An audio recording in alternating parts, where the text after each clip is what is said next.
મંગલમ કુંકુંદાર્યુજેન્દ્રમ સર્વમંગલ માંગલ્યમ સર્વકલ્યાણકારકમ સદાનમ સર્વધર્માણમ જૈનમ જય નભ સમિચારાય સ્વાનુભૂત્ય ચકાશતે ચિત્ત સ્વભાવાય ભાવાય સર્વભાવાંતરચ્છે એવોમે શાસ્ત્રોક્તા જ્ઞાન દર્શન લખનો શેષામે બાયરા ભાવા સભી લખના મારો સુશાશ્વત એક દર્શન જ્ઞાન લક્ષણ છે. બાકી બધા સંયોગ લક્ષણ ભાવ મુક્તિ પાડી હું એક શુદ્ધ સદારૂપી જ્ઞાન દર્શનમય કરે તે મારું જેવું પરમાણુ માત્ર જે જાણતો અનંતને ગુણ દ્રવ્યને પરિજીવન તે જીવ જાણે આત્મને કશું મોહ પામે લઈ કરે નથી અપ્રમત કે પ્રમત નથી એક વિનાયક ભાવ છે. એ રીત શુદ્ધ કથા એની વિદ્યા જન્મે તેમજ જ્ઞાન નથી કારક નથી કરે જાણે જે કર્મો દેવી જરા બંધ મોક્ષ જો અચલ અનુપમ ગતિ પામે સર્વે વંદી કહું સુત કેવડી કથિતા સમી પ્રાપ્ત સુસ્થાપનિજ में मोक्ष बनते क्या अनुभवते हैं તેમાં જ નિત્ય વિહાર કરો નહીં વિરલ પડતો. ઓમ શ્રી નમઃ.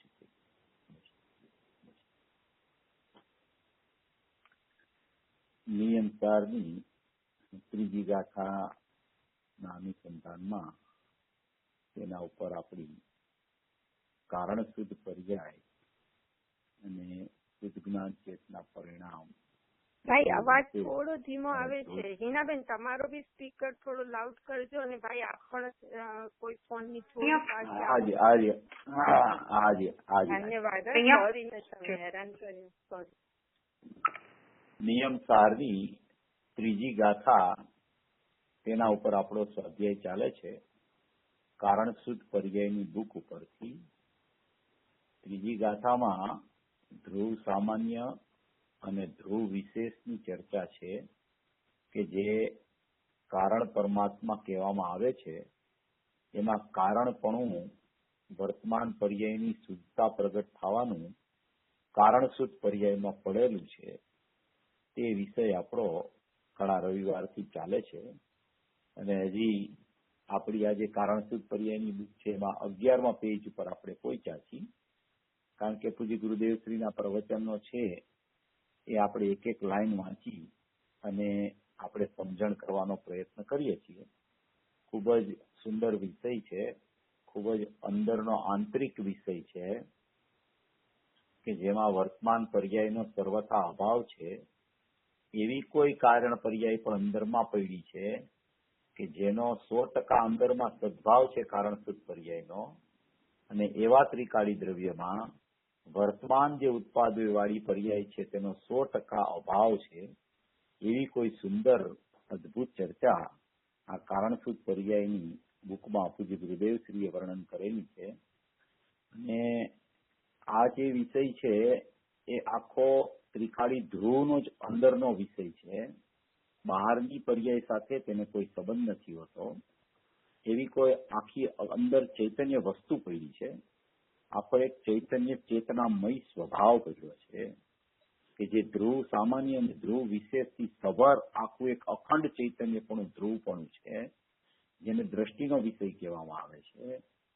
કે જેના ઉપર દ્રષ્ટિ, જ્યાં દ્રષ્ટિના વિષય ઉપર પડે, જ્યાં એ દ્રષ્ટિનો વિષય દ્રષ્ટિમાં ખ્યાલમાં આવે ત્યાં જ એ દ્રષ્ટિ સમ્યક થઈ જાય છે.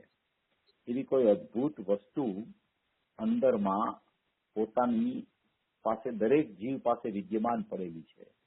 ધ્રુવ સામાન્ય અને ધ્રુવ વિશેષ એવા બે ભેદ ન ગણતા એવું અખંડ એક પરમ પરિણામિક ભાવ લક્ષણે અવસ્થિત એવો એક દ્રષ્ટિનો વિષય અભેદ ચૈતન્ય પરમાત્મા, એવો ધ્રુવ પરમાત્મા, અખંડ પરમાત્મા, નિબીડ પરમાત્મા, એકરૂપ પરમાત્મા, અનાદિ અનંત પરમાત્મા, શાશ્વત પરમાત્મા, ધ્રુવધામ પરમાત્મા, એવો જ્ઞાયક ભાવ, એવો ચૈતન્ય વસ્તુ માત્ર ભાવ, ત્રિકાળ સ્વભાવ, અખંડ ભાવ, એવો એક પોતાની પાસે સત્તારૂપ ભાવ અંદરમાં પડેલો છે.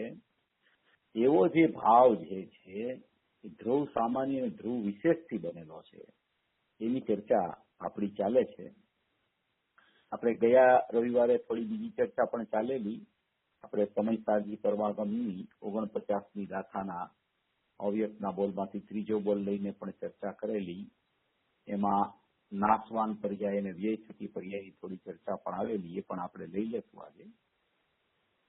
આખી સત્તાની વાત જયારે ચાલતી હોય, આખી ધ્રુવ સત્તાની વાત જયારે ચાલતી હોય, ચૈતન્ય પરમાત્માની જયારે વાત ચાલતી હોય, ત્યારે એ જે સ્વભાવ છે એ પરિપૂર્ણ કેવી રીતે છે, એમાં અપૂર્ણતા કેવી રીતે નથી, એ પરિપૂર્ણતા બતાવવામાં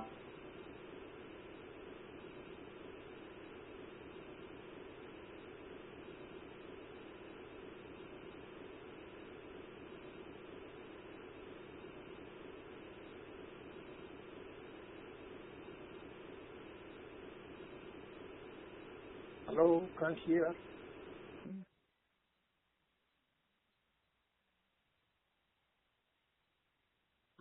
કટ થઈ ગયા છે. હિનાબેન, પૂજ્ય ગુરુદેવ શ્રી આમાં પદ્મપ્રબલ ધારી દેવે જે કારણસૂત્ર પર્યાયની ચર્ચા ત્રીજી ગાથાથી શુદ્ધ જ્ઞાન ચેતના પરિણામ કહીને ઉપાડી છે, એ શુદ્ધ જ્ઞાન ચેતના પરિણામથી આગળ વધતા એને અંદર આગળ જાતા એને 10મી ગાથામાં પણ ચૈતન્ય એનું વિધાયી પરિણામ ઉપયોગ કહે છે, 11મી 12મી ગાથામાં સ્વરૂપ પ્રત્યક્ષ જ્ઞાન કહે છે, 13માં કારણ દ્રષ્ટિ કહે છે, 15મીમાં પૂજિત પંચમ ભાવની પરિણતિ કહે છે. એ બધી જે વિશેષણ રૂપી વાત આવે છે એ બધી કારણસૂત્ર પર્યાય બતાવ્યા કરે છે. એવી જે કારણસૂત્ર પર્યાય ધ્રુવ સામાન્ય અને ધ્રુવ વિશેષ, ધ્રુવ વિશેષ જયારે ધ્રુવ સામાન્ય સાથે એકરૂપ થાય છે, એકરૂપ હોય છે એવો ખ્યાલ આવે છે, ત્યારે ખરેખર એ દ્રષ્ટિના વિષયની પૂર્ણતા થાય છે. એ દ્રષ્ટિના વિષયની પૂર્ણતા ધ્રુવ સામાન્યની ધ્રુવ વિશેષથી થતી હોવાને કારણે પદ્મપ્રબલ ધારી દેવે વર્તમાન પર્યાયની જે અશુદ્ધતા છે એ તરે કેવી રીતે, એમાં શુદ્ધતા કેવી રીતે પ્રગટ થાય, તો એવી શુદ્ધતા ક્યાંય અંદરમાં કારણપણે હોવી જોઈએ એમ કરીને અંદરનું કારણપણું એમાંથી સંશોધન કરીને કાઢેલું છે. અને એવું કારણપણું જ્યાં ખ્યાલમાં આવે છે ત્યાં દ્રષ્ટિનો વિષય પૂર્ણ ખ્યાલમાં આવી જાય છે. અને એ દ્રષ્ટિનો વિષય પૂર્ણ ખ્યાલમાં આવતા વર્તમાન પર્યાયની સમ્યક દર્શન જ્ઞાન ચારિત્રાણી મોક્ષમાં રૂપે પરિણમન થઈ જાય છે. એવી કોઈ અપૂર્વ ચર્ચા આ કારણસૂત્ર પર્યાયની આમાં બતાવવામાં આવી છે. 11મું પેજ છે કારણસૂત્ર પર્યાયના પુસ્તકનું 11 નંબરનું પેજ. એમાં બીજો પેરેગ્રાફ આપણે ચાલુ કરવાનો છે. અહીં સામાન્ય ધ્રુવ અને વિશેષ ધ્રુવ એમ કહીને કઈ ધ્રુવના બે ભાગ નથી બતાવવા, પરંતુ ધ્રુવ સ્વભાવની પરિપૂર્ણતા બતાવવી છે. જો ધ્રુવ સ્વભાવના બે ભાગ અંદરમાં બતાવવા નથી, એક ધ્રુવ સામાન્ય છે, એક ધ્રુવ વિશેષ છે. ધ્રુવ સામાન્ય અને ધ્રુવ વિશેષ કઈ અને ધ્રુવ સ્વભાવની પરિપૂર્ણતા બતાવી છે. પરિપૂર્ણતા કોઈ પણ સ્વભાવની સિદ્ધ કરવી હોય તો સામાન્ય વિશેષાત્મક થી જ એની પરિપૂર્ણતા સિદ્ધ થઈ શકે. સામાન્ય વિશેષાત્મકપણું જ્યાં સુધી એમાં ન ભળે, સામાન્ય એકલું હોય ને વિશેષપણું એમાં જો ન હોય તો એની પરિપૂર્ણતા શુદ્ધ થઈ શકતી નથી. જેમ ત્રિકાળી દ્રવ્ય છે, ત્રિકાળી દ્રવ્યને અંશી કીધો તો એ ત્રિકાળી દ્રવ્ય અંશી છે. એ અંશી કેવો છે તો કે એમાં ત્રિકાળી દ્રવ્યમાં અનંત ગુણ ભરેલા છે અને અનંત કારણ શુદ્ધ પર્યાય ભરેલી છે. માટે તેને ધ્રુવ સામાન્ય અને ધ્રુવ વિશેષ એ બે થઈને અભેદ જોતા એની પરિપૂર્ણતા સિદ્ધ થાય છે. એ અંશીપણું સિદ્ધ થાય છે. પ્રમાણના દ્રવ્યથી જોવામાં આવે તો વર્તમાન પર્યાયને પણ અંશ કહેવાય છે અને ધ્રુવને પણ અંશ કહેવામાં આવે છે. એને અંશી નથી કહેવાતો. અત્યારે બે અંશ છે, બે અંશ થઈને એક પ્રમાણનું દ્રવ્ય થાય છે. એટલે પ્રમાણનું દ્રવ્ય એટલે વર્તમાન ઉત્પાદન વાળી પર્યાય અને ધ્રુવ સત્તા બે થઈને બેને અભેદપણે જોવામાં આવે તો એને પ્રમાણનું દ્રવ્ય કહેવામાં આવે છે. હવે એ પ્રમાણના દ્રવ્યમાં એક નિશ્ચયનું દ્રવ્ય રહેલું છે. તો પ્રમાણના દ્રવ્યમાં નિશ્ચયનું દ્રવ્ય શું છે તો કે નિશ્ચયનું દ્રવ્ય છે એ દ્રષ્ટિનો વિષય છે કે જેમાં વર્તમાન પર્યાય નથી. જે ત્રિકાળી દ્રવ્ય છે, ધ્રુવ સત્તા છે, એને નિશ્ચયનું દ્રવ્ય કહેવામાં આવે છે. તો નિશ્ચયનું દ્રવ્ય કેવું છે તો કે વર્તમાન પર્યાય વગરનું છે. તો કે વર્તમાન પર્યાય વગરનું થયું તો એ અધૂરું થઈ ગયું. પર્યાય વિનાનું દ્રવ્ય તો અધૂરું કહેવાય. તો કે એ વિષય જુદો. એ વિષય કેવી રીતે છે કે પર્યાય વિનાનું દ્રવ્ય એ વર્તમાન પર્યાય ભેળવો તો પ્રમાણનું દ્રવ્ય થાય છે. વર્તમાન પર્યાયને બાદ કરીને જોવો તો ત્રિકાળી દ્રવ્ય છે એ ત્રિકાળી દ્રવ્ય છે એ તો અંશ થઈ ગયો, વર્તમાન પર્યાયને બાદ કરો તો કે એ અંશ હોવા છતાં એ અંશી પૂરો છે. તો કે અંશ હોવા છતાં અંશી પૂરો કેવી રીતે છે? તો કે એ અંશ જે કીધો એ પ્રમાણના દ્રવ્યની અપેક્ષાએ પર્યાયને બાદ કરીને એને ધ્રુવાંશ કીધો. ધ્રુવ અંશ કીધો, પ્રવચન સારમાં આવે ધ્રુવાંશ, એ ધ્રુવ અંશ કીધો. પણ એ ધ્રુવ અંશ છે એ કેવો છે કે એ ધ્રુવ અંશમાં એ ધ્રુવ અંશ પોતે આખો અંશી છે. તો કે એ અંશી છે એ કેવો છે? તો કે અંશીમાં ધ્રુવ સામાન્ય અને ધ્રુવ વિશેષ છે. તો કે ધ્રુવ સામાન્ય અને ધ્રુવ વિશેષ કેવા છે? તો કે ધ્રુવ સામાન્ય છે એ અનંત ગુણાત્મક છે અને ધ્રુવ વિશેષ છે એ અનંત કારણસૂત્ર પર્યાયાત્મક છે.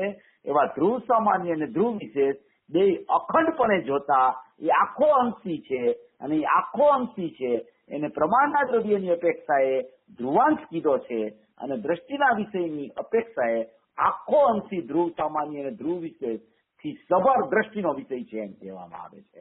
એટલે અહીંયા કે છે કે અહીં સામાન્ય ધ્રુવ અને વિશેષ ધ્રુવ એમ કહીને કઈ ધ્રુવના બે ભાગ નથી બતાવવા, પરંતુ ધ્રુવ સ્વભાવની પરિપૂર્ણતા બતાવવી છે. ધ્રુવ સ્વભાવની પરિપૂર્ણતા સામાન્ય ધ્રુવ અને વિશેષ ધ્રુવ એમ બે અભેદપણે જયારે જોવામાં આવે, બેને એકરૂપ જોવામાં આવે ત્યારે ધ્રુવ સ્વભાવની પરિપૂર્ણતા થાય છે. માટે અહીંયા સામાન્ય ધ્રુવ અને વિશેષ ધ્રુવ એમ બે ભાગ નથી કરવા, પણ બે બતાવીને આખી ધ્રુવ સ્વભાવની આખી પરિપૂર્ણતા બતાવી છે. જે રીતે ત્રિકાળી સામાન્ય ધ્રુવ છે તે જ રીતે તેનું વર્તમાન વિશેષ પણ ધ્રુવ છે. જો તેનું વર્તમાન વિશેષ પણ ધ્રુવ છે અને વર્તમાન કીધું છે. વર્તમાન શા માટે કહે છે એને? ધ્રુવ વિશેષને વર્તમાન શા માટે કહે છે? એ પ્રત્યેક સમયે ધ્રુવ સામાન્ય સાથે ધ્રુવ વિશેષ, ધ્રુવ વિશેષ, ધ્રુવ વિશેષ, ધ્રુવ વિશેષ, ધ્રુવ વિશેષ એમ વર્તમાન વર્તતું ધ્રુવ છે. માટે તેને વર્તમાન વિશેષ ધ્રુવ કહેવામાં આવે છે. પ્રત્યેક સમયની વર્તમાન ઉત્પાદન વાળી પર્યાય છે એને શુદ્ધતા પ્રગટ થવા માટેનું કારણ પણ વર્તમાન હોવું જોઈએ. તો એનું કારણ વર્તમાન કોણ છે? તો કે એનું કારણ વર્તમાન વિશેષ ધ્રુવ છે. તે પણ વર્તમાન વર્તમાન વર્તમાન પ્રત્યેક સમયની ઉત્પાદન વાળી પર્યાય વર્તમાન છે. તો એ જ સમયે એ વર્તમાન ઉત્પાદન જે છે ઉત્પાદ પર્યાય છે એને શુદ્ધ થવા માટેનું કારણ વર્તમાનમાં ધ્રુવ પણ હોવું જોઈએ. તો એ પ્રત્યેક સમયે વર્તમાન વિશેષ ધ્રુવ છે. જ્યાં બીજી પર્યાય આવે છે વર્તમાનમાં ત્યાં એ બીજી પર્યાયના સમયે પણ વર્તમાન વિશેષ ધ્રુવ છે. ત્રીજી પર્યાય આવે છે તો ત્રીજી પર્યાયના સમયે પણ વર્તમાન વિશેષ વર્તતું ધ્રુવ છે. એમ કહીને એને વર્તમાન વર્તતું એને નિયમસારની 38મી ગાથામાં પૂજ્ય ગુરુદેવ શ્રીએ નિરંતર વર્તમાન કીધું છે. એટલે નિરંતર વર્તમાન વર્તતું એ વિશેષ ધ્રુવ છે. એટલે કે ધ્રુવ વિશેષ છે. ધ્રુવ વિશેષ છે એટલે કારણસૂત્ર પર્યાય છે. કારણસૂત્ર પર્યાય છે એટલે વર્તમાન વર્તતું ધ્રુવ વિશેષ છે. વર્તમાન વર્તતું ધ્રુવ વિશેષ છે એટલે તે વર્તમાન ઉત્પાદ વાળી પર્યાયને અશુદ્ધ પર્યાયોને શુદ્ધ થવા માટેનું કારણ પણ વર્તમાન વિશેષ ધ્રુવમાં પડેલું છે. એમ કહીને અહીંયા એમ કે છે કે ત્રિકાળ સામાન્ય ધ્રુવ છે તે જ રીતે તેનું વર્તમાન વિશેષ પણ ધ્રુવ છે. તેના આશ્રયે નિર્મળ કાર્ય પ્રગટ થઈ જાય છે. તેથી તેને કારણ એટલે કે કારણ શુદ્ધ પર્યાય કહેવાય છે. ત્રિકાળી અભેદ સ્વભાવનું બળ વર્તમાનમાં પણ એવું ને એવું જ છે તે દ્રષ્ટિનો વિષય છે, પણ તેનું ભેદન નથી હોતું. વેદન તો તેના આશ્રયે જે નિર્મળ પર્યાય પ્રગટ થાય છે તેનું હોય છે. જો આમાં જે આ પેરેગ્રાફમાં જે વિષય આવ્યો છે એમાં એક સામાન્ય ધ્રુવ લીધું છે, એક વિશેષ ધ્રુવ લીધું છે. વિશેષ ધ્રુવ લઈને એને વર્તમાન ધ્રુવ કીધું છે. એટલે કે ધ્રુવ વર્તમાન કીધું છે, ધ્રુવ વિશેષ કીધું છે, એને વર્તમાન વર્તતું ધ્રુવ કીધું છે. અને એ ધ્રુવ સામાન્ય અને ધ્રુવ વિશેષની ચર્ચા કરી અને આખી પરિપૂર્ણતા ત્રિકાળી દ્રવ્યના દ્રષ્ટિના વિષયની સિદ્ધ કરી છે. હવે એ ત્રિકાળી આખા સ્વભાવની પરિપૂર્ણતા સિદ્ધ કરી એ શેના માટે સિદ્ધ કરી કે એ કોકનો આશ્રય બને છે. એનો આશ્રય કોઈ લે છે. કોઈ લે છે એટલે શું કે વર્તમાન પર્યાય છે એ આવા આખા ધ્રુવ સામાન્ય અને ધ્રુવ વિશેષનો આશ્રય લે છે. એકલા ધ્રુવ સામાન્યનો આશ્રય નથી હોતો, એકલા ધ્રુવ વિશેષનો આશ્રય નથી હોતો. ધ્રુવ સામાન્ય અને ધ્રુવ વિશેષ એમ કેતા એમાં ખંડપણું પણ નથી, વિભાગ પણ નથી, પણ આખો પરિપૂર્ણ દ્રષ્ટિનો વિષય ધ્રુવ સામાન્ય અને ધ્રુવ વિશેષ થઈને બનતો હોવાને કારણે, ધ્રુવ સ્વભાવની પરિપૂર્ણતા એ બેથી બનતી હોવાને કારણે એનો આશ્રય આખાનો લેતા વર્તમાન ઉત્પાદ વાળી પર્યાય છે એ નિર્મળ થઈ જાય છે, શુદ્ધ થઈ જાય છે. એટલે અહીંયા કહે છે કે તેના આશ્રય નિર્મળ કાર્ય થઈ જાય છે. એટલે તેથી તેને કારણ એટલે કે કારણ શુદ્ધ પર્યાય કહેવાય છે. હવે અહીંયા વેદનની ચર્ચા પણ છે, વર્તમાન પર્યાયની શુદ્ધતાની ચર્ચા છે, ત્રિકાળી ધ્રુવમાં વેદન નથી હોતું એની ચર્ચા છે, ધ્રુવ સામાન્ય અને ધ્રુવ વિશેષ આખો દ્રષ્ટિનો વિષય બતાવ્યો છે એની ચર્ચા છે, અને એનો અખંડપણે આશ્રય, એ અખંડપણું છે એનો આશ્રય વર્તમાન ઉત્પાદ વાળી પર્યાય લે છે ત્યારે એ શુદ્ધ રૂપે પરિણમે છે. એમ આખા આ વિષયમાં આ પેરેગ્રાફમાં આખું પૂજ્ય ગુરુદેવશ્રી સિદ્ધ કરવા માંગે છે. અને એમ કે છે કે વેદન તો તેના આશ્રયે જે નિર્મળ પર્યાય પ્રગટ થાય તેનું હોય છે, દ્રષ્ટિનો વિષય છે તેનું વેદન હોતું નથી. હવે આપણે જે ગયા રવિવારે વિષય લીધો હતો, પૂજ્ય ગુરુદેવશ્રીએ પણ કોઈ જગ્યાએ આ વિષય એટલો સુંદર રીતે લીધો છે.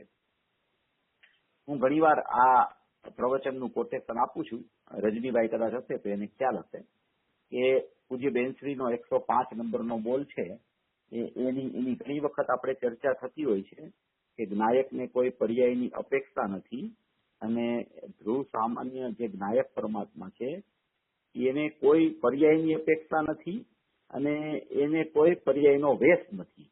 એ બોલ છે એ 105 નંબરનો પૂજ્ય બેનશ્રીનો બોલ છે.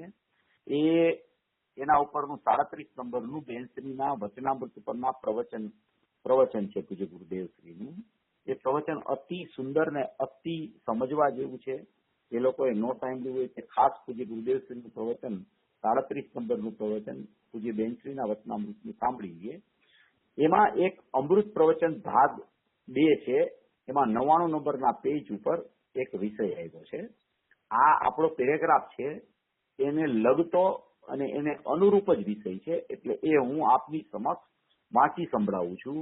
ખૂબ પ્રયોજનભૂત વિષય છે, એટલો બધો પ્રયોજનભૂત વિષય છે કે આ વિષય જયારે આત્મા જેને સમજવો હોય, જેને પોતાનો આત્મા ઓળખવો હોય, જેને પોતાના આત્માની દ્રષ્ટિ કરવી હોય, જેને ખરેખર એવો ખપી જીવ હોય કે જેને માત્ર આત્મા જોતો હોય, બીજું કાંઈ ન જોતું હોય, કે જેને એવી લગની લાગી હોય, એવો તલપાપડ થયો હોય કે આત્મા જો મને નહીં મળે તો હું જીવી નહીં શકું, એટલી બધી જેને ગરજ હોય આત્મા પ્રત્યેની, અને આત્મા પ્રત્યેની એટલી સમર્પણતા વર્તતી હોય, જીવન જ નથી, એવી રીતે મારે દ્રષ્ટિનો વિષય જોઈ છે અને હું માત્ર પરિપૂર્ણ પરમાત્મા છું, મારામાં ભરેલી છે, કોઈ વર્તમાન પર્યાયની શુદ્ધતા પ્રગટ થાય એટલે મારી પરિપૂર્ણતા થાય છે એવું બિલકુલ નથી.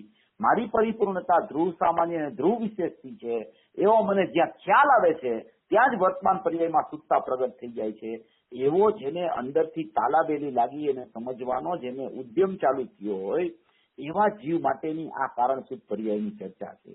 આ કોઈ સાધારણ વાત નથી, ખૂબ જ પ્રયોજનભૂત છે, અને જેને ખરેખર આત્માની લગની એવી લાગી હોય કે દિવસ રાત જેને એની વિચારધારા ચાલ્યા જ કરતી હોય, ભલે વિકલ્પાત્મક દશાઓ પણ એની વિચારધારા ચાલ્યા કરતી હોય, એના માટે આ વિષય છે. આ 99 પેજ ઉપર પૂજ્ય ગુરુદેવશ્રીને કોઈ પ્રશ્ન કર્યો છે.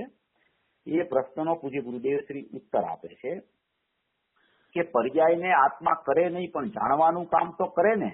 તો પૂજ્ય ગુરુદેવશ્રી જવાબ આપે છે કે જાણવાનું કામ પર્યાય કરે. દ્રવ્ય ગુણ છે, દ્રવ્ય ગુણ તો ધ્રુવ છે, કાર્ય તો પર્યાયમાં હોય છે.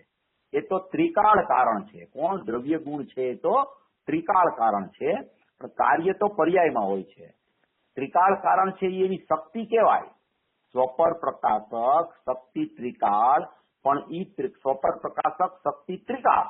આ પૂજ્ય ગુરુદેવશ્રીના પ્રવચન અક્ષરશ છે એ વાંચું છું. સ્વપર પ્રકાશક શક્તિ ત્રિકાળ, પણ ઈ સ્વપર પ્રકાશક શક્તિ ત્રિકાળ કારણ કીધું, ત્રિકાળ શક્તિ કીધી, સ્વપર પ્રકાશક ને પણ ત્રિકાળ શક્તિ કીધી.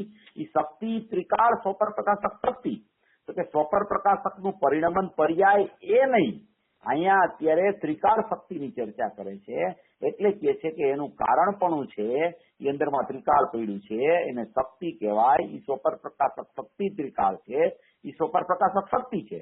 સ્વપર પ્રકાશકનું પરિણમન પર્યાય એ નહીં, પરિણમન પર્યાય સ્વપર પ્રકાશક ઈ વર્તમાન ઉત્પાદય વાળી. સ્વપર પ્રકાશક શક્તિ કીધી, ત્રિકાળ કારણ કીધી. ઈ ત્રિકાળ કારણપણું અંદરમાં કારણસૂત પર્યાયપણે ધ્રુવ વિશેષપણે પડેલું છે, ઈ ત્રિકાળ કારણ છે. પછી કે છે કે ત્યાં પ્રશ્ન થયો હતો, એમ કે કુરાવડ ગયા હતા અમે શિબિરમાં, ત્યારે અહીંયા પ્રશ્ન થયો હતો. પ્રકાશચંદ્ર હિતેશી સન્મતિ સંદેશ વાળા જે છે દિલ્હીમાં, એ આવ્યા હતા અને એને પ્રશ્ન કર્યો હતો કે આ જે જ્ઞાનને આત્માનું લક્ષણ કહ્યું છે એ શું ચીજ છે? જ્ઞાનને આત્માનું લક્ષણ કીધું, જ્ઞાન આત્માનો અસાધારણ ગુણ છે, એટલે એને આત્માનું લક્ષણ કીધું. અનંત ગુણને લક્ષણ ન કહેતા માત્ર જ્ઞાનને આત્માનું લક્ષણ કીધું. તો એ શું ચીજ છે એવો એને પ્રશ્ન ઉઠાવેલો કે આત્માને જ્ઞાનનું લક્ષણ કીધું તો એ ચીજ શું છે? એમ કે છે ને કે આત્મા જ્ઞાનમ સ્વયં જ્ઞાનમ, આત્મા જ્ઞાનમય છે, આત્મા જ્ઞાનનું લક્ષણ છે, આત્માનું લક્ષણ જ્ઞાન છે. તો તે જ્ઞાન અસાધારણ ગુણ છે. જ્ઞાન જેવો કોઈ ગુણ નથી કે જેનામાં જાણવાની શક્તિ હોય એવો એકલો જ્ઞાન ગુણ છે. બીજા કોઈ ગુણોમાં જાણવાની શક્તિ નથી. માટે જ્ઞાનની અપેક્ષાએ બીજા ગુણોને અચેતન પણ કહેવામાં આવે છે, કારણ કે એમાં જ્ઞાન છે એ રહેલું નથી. જ્ઞાનનું લક્ષણ ક્યાંય પોતાના જ્ઞાનને છોડી અને બીજા કોઈ પણ ગુણમાં પ્રવર્તતું નથી. માટે આત્માનું લક્ષણ જ્ઞાન કહેવામાં આવ્યું છે. તો કે જ્ઞાનને આત્માનું લક્ષણ કહ્યું તો એ શું ચીજ છે? તો કે લક્ષણ કહ્યું છે ને એ બે પ્રકારે કહ્યું છે. જો આ વિષય ચાલુ થાય છે, આત્માને જ્ઞાનને આત્માનું લક્ષણ કહ્યું છે એ શું ચીજ છે? તો કે લક્ષણ કહ્યું છે એ બે પ્રકારે કહ્યું છે. એના લક્ષણના પ્રકાર બે છે. તો કે એક જ આત્મા એનું જ્ઞાન લક્ષણ અને એવા લક્ષણના પ્રકાર બે. તો કે એ બે પ્રકાર ક્યાં છે પ્રભુ, એ તમે અમને સમજાવો. તો હવે પૂજ્ય ગુરુદેવ શ્રી કહે છે કે એક તો ત્રિકાળી જ્ઞાનને લક્ષણ કહીને આત્મા લક્ષ બતાવ્યો છે કે જે ધ્રુવ છે. પેલું લક્ષણ કયું કે છે? જ્ઞાનને આત્માનું લક્ષણ કીધું, એ જ્ઞાનને આત્માનું લક્ષણ કીધું. એ લક્ષણના પ્રકાર બે, એટલે કે આત્માના જ્ઞાન બે પ્રકારના, લક્ષણ રૂપ જ્ઞાન બે પ્રકારના. તો કે એ બે પ્રકારના જ્ઞાન કયા કયા? તો કે લક્ષણ કહ્યું એ બે પ્રકારે કહ્યું છે. એક તો ત્રિકાળી જ્ઞાનને લક્ષણ કહીને આત્મા લક્ષ બતાવ્યો છે કે જે ધ્રુવ છે. નિયમ સારમાં ત્રિકાળી જ્ઞાન ધ્રુવ તેને લક્ષણ કહ્યું છે, એટલે કે આત્મા લક્ષ એટલું સમજાવ્યું છે. ત્યાં નિયમ સારમાં શું કીધું છે? ત્રિકાળી જ્ઞાનને લક્ષણ કીધું છે. ત્રિકાળી જ્ઞાનને લક્ષણ કહીને આત્માને લક્ષ બતાવ્યો છે. તો કે એ ત્રિકાળી જ્ઞાનને લક્ષણ કીધું એ શું? તો કે ત્રિકાળી જ્ઞાન લક્ષણ છે એ કારણસૂત પર્યાય છે, એ ધ્રુવ વિશેષ છે. એ ધ્રુવ વિશેષનો ત્રિકાળ જ્ઞાન ઉપયોગ છે. એને આત્માનું લક્ષણ કીધું છે. તો કે એને આત્માનું લક્ષણ કહીને આત્મા લક્ષ બતાવ્યો છે કે જે આત્મા લક્ષ છે એ કેવો છે? તો કે ધ્રુવ છે. તો કે ધ્રુવનું લક્ષણ ધ્રુવ હોય, ધ્રુવનું લક્ષણ ધ્રુવ કીધું. તો એ ધ્રુવ કેવો છે? તો ધ્રુવ સામાન્ય છે. તો એનું લક્ષણ કેવું છે? તો કે ધ્રુવ વિશેષ છે. તો કે ધ્રુવ વિશેષનું લક્ષણ કહી અને ધ્રુવ સામાન્ય બતાવ્યો છે કે જે આત્મા લક્ષ બતાવ્યો છે કે જે ધ્રુવ છે. નિયમ સારમાં ત્રિકાળી જ્ઞાન ધ્રુવ તેને લક્ષણ કહ્યું છે અને આત્મા લક્ષ એટલું સમજાવ્યું છે. હવે અહીંયા પહેલે વહેલું લક્ષણ કીધું, બે લક્ષણ બતાવ્યા. એમાં પહેલું લક્ષણ ત્રિકાળી દ્રવ્યનું ત્રિકાળ બતાવ્યું. એ ત્રિકાળ કેવું છે? તો કે ત્રિકાળ જ્ઞાન, ત્રિકાળ જ્ઞાન ચેતના, ત્રિકાળ કારણસૂત પર્યાય રૂપ જ્ઞાન, જેમાં કારણપણું પડેલું છે એવું લક્ષણ, જેમાં ધ્રુવ વિશેષપણું છે એવું લક્ષણ, જે આત્માની પરિપૂર્ણતા સિદ્ધ કરે છે એવું લક્ષણ. લક્ષણ હોય એ લક્ષ વગરનો હોય ને લક્ષ હોય એ લક્ષણ વગરનો હોય. તો એવી અભેદ સત્તાથી જયારે વર્ણન કરવામાં આવે ત્યારે ધ્રુવનું લક્ષણ ધ્રુવ હોય. તો કે ધ્રુવનું લક્ષણ ધ્રુવ કયું હોય? તો કે ધ્રુવ જે સામાન્ય છે એનું ધ્રુવ વિશેષ લક્ષણ, કારણસૂત પર્યાય લક્ષણ, ત્રિકાળ જ્ઞાન ઉપયોગ લક્ષણ, કે જેને લક્ષણ કહી અને આત્માને લક્ષ તરીકે ધ્રુવ બતાવ્યો છે એવું અભેદપણું નિયમ સારમાં ત્રિકાળી જ્ઞાન ધ્રુવ તેને લક્ષણ કહ્યું છે અને આત્મા લક્ષ એટલું સમજાયું છે. હવે બીજો વિષય ચાલુ થાય છે. હવે બીજું લક્ષણ આવે છે. આ એક લક્ષણ સમજાઈ ગયું, હવે બીજું લક્ષણની ચર્ચા કરે છે. પણ તે લક્ષણ અને લક્ષને સમજી કોણ શકે? તે લક્ષણ એટલે શું? કે ધ્રુવ વિશેષ, ત્રિકાળ જ્ઞાન ઉપયોગ, ધ્રુવ વિશેષ લક્ષણ. અને એ લક્ષ એટલે શું કે ત્રિકાળી ધ્રુવ સામાન્ય. તો કે એ લક્ષણ અને એ લક્ષ એને સમજી કોણ શકે? એવા ધ્રુવ દ્રષ્ટિના વિષયને સમજી કોણ શકે? ધ્રુવ સામાન્ય અને ધ્રુવ વિશેષને સમજી કોણ શકે? એને જાણી કોણ શકે? એને જ્ઞેય કોણ બનાવી શકે? એની તરફ વલણ કોણ કરી શકે? એની તરફ જઈ કોણ શકે?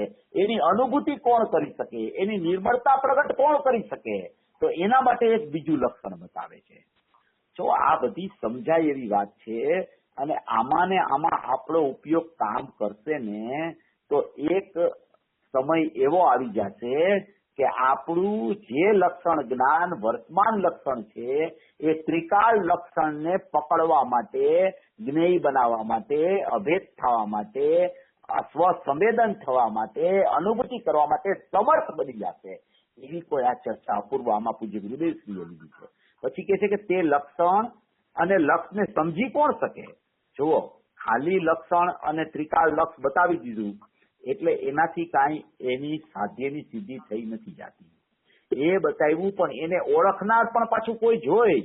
એને ઓળખનાર કોણ છે? આપણે ધ્રુવની ચર્ચા કરીએ છીએ, કારણસૂત્ર પર્યાયની ચર્ચા કરીએ છીએ, ધ્રુવ સામાન્ય અને ધ્રુવ વિશેષની ચર્ચા કરીએ છીએ. એ ચર્ચા જ્યાં થાય છે ને એ વર્તમાન પર્યાય છે અને ચર્ચા જેની થાય છે ને એ ધ્રુવ છે.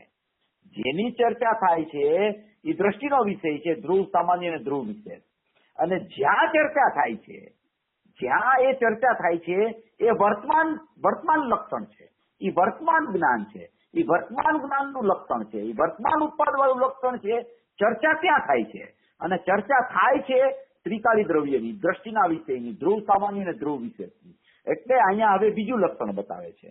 પણ તે લક્ષણ અને લક્ષને સમજી કોણ શકે? તો કે તે લક્ષણ અને તે લક્ષને સમજી શકે પર્યાય. તો કે પર્યાય કઈ? તો કે જ્ઞાનની પર્યાય. તો કે જ્ઞાનની પર્યાય તે એનું ખરું લક્ષણ છે. જો અહીંયા ખરું લક્ષણ શબ્દ પૂજ્ય ગુરુદેવશ્રીએ વાપર્યો છે. જ્ઞાનની પર્યાય, વર્તમાન ઉત્પાદવાળી પર્યાય, વર્તમાન જેમાં વેદન આવે છે એવી પર્યાય, વર્તમાન જે પર્યાય આવા ધ્રુવને લક્ષ કરીને અભેદ થઈને પરિણમે છે એવી પર્યાય. તો કે જ્ઞાનની પર્યાય એ તેનું ખરું લક્ષણ છે કે જે પર્યાયમાં લક્ષણ જે છે જ્ઞાન ત્રિકાળ અને ત્રિકાળી લક્ષણ અને ત્રિકાળી વસ્તુ તેનું લક્ષ એનો નિર્ણય કરે છે. લક્ષણ એ તો પર્યાય.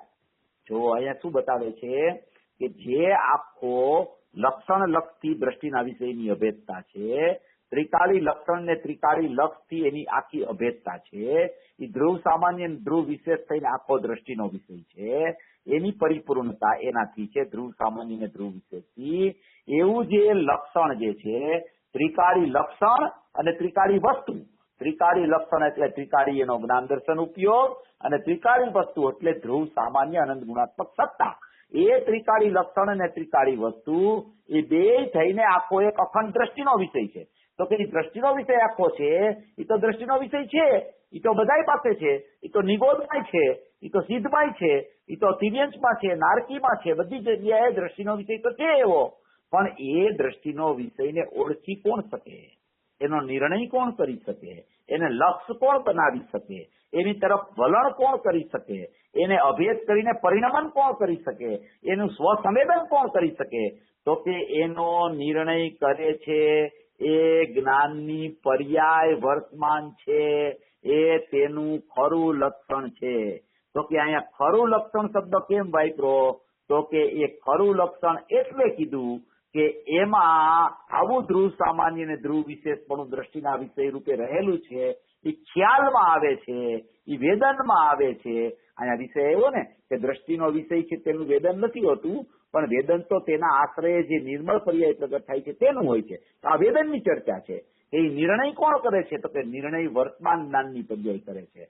વર્તમાન જ્ઞાનની પર્યાયમાં વર્તમાન સ્વપર પ્રકાશકપણું છે. ત્રિકાળ જ્ઞાનના ઉપયોગમાં ત્રિકાળ સ્વપર પ્રકાશકપણું છે. ત્રિકાળ સ્વપર પ્રકાશકપણું છે એ લક્ષણ રૂપે રહેલું છે. અને વર્તમાન જ્ઞાનની પર્યાય છે એ આવા ત્રિકાળ જ્ઞાન અને ત્રિકાળ દ્રવ્ય એ બેયનું અભેદ જે દ્રષ્ટિનો વિષય છે એને લક્ષ કરીને પરિણમે છે, એની સન્મુખ થઈને પરિણમે છે, એને જ્ઞાનમાં વર્તમાન જ્ઞાનમાં જ્ઞેય બનાવીને પરિણમી જાય છે, એની સાથે અભેદ થઈને પરિણમી જાય છે. ત્યારે નિર્મળ પર્યાયનો જન્મ થાય છે, અને એ નિર્મળ પર્યાયનો જન્મ થાય છે એમાં જ ખરેખર વેદન હોય છે. જ્યાં પરિણમન હોય ત્યાં જ વેદન હોય, અપરિણમીમાં કદી વેદન ન હોય, કારણ કે એમાં ઉત્પાદ નથી, માટે તેમાં વેદન હોતું નથી. જે પરિણમનમાં ઉત્પાદ હોય એ પરિણમનમાં જ વેદન હોય. જેમ કે કોઈ પરિણમન ઉત્પન્ન થાય અને એ ઉત્પન્ન થાય અને દ્રષ્ટિનો વિષયથી એ પરિણમન ચ્યુત થઈ જાય તો એમાં રાગાદીનું વેદન આવે. એવી જ રીતે એ દ્રષ્ટિના વિષયથી ચ્યુત ન થાય અને રાગથી પર થઈ અને દ્રષ્ટિના વિષય તરફ એ જ્ઞાન વળી જાય તો એને આત્મિક વેદન પ્રગટ થાય, આત્મિક સુખ પ્રગટ થાય. એવું જ્ઞાનની પર્યાયમાં વેદન આવે.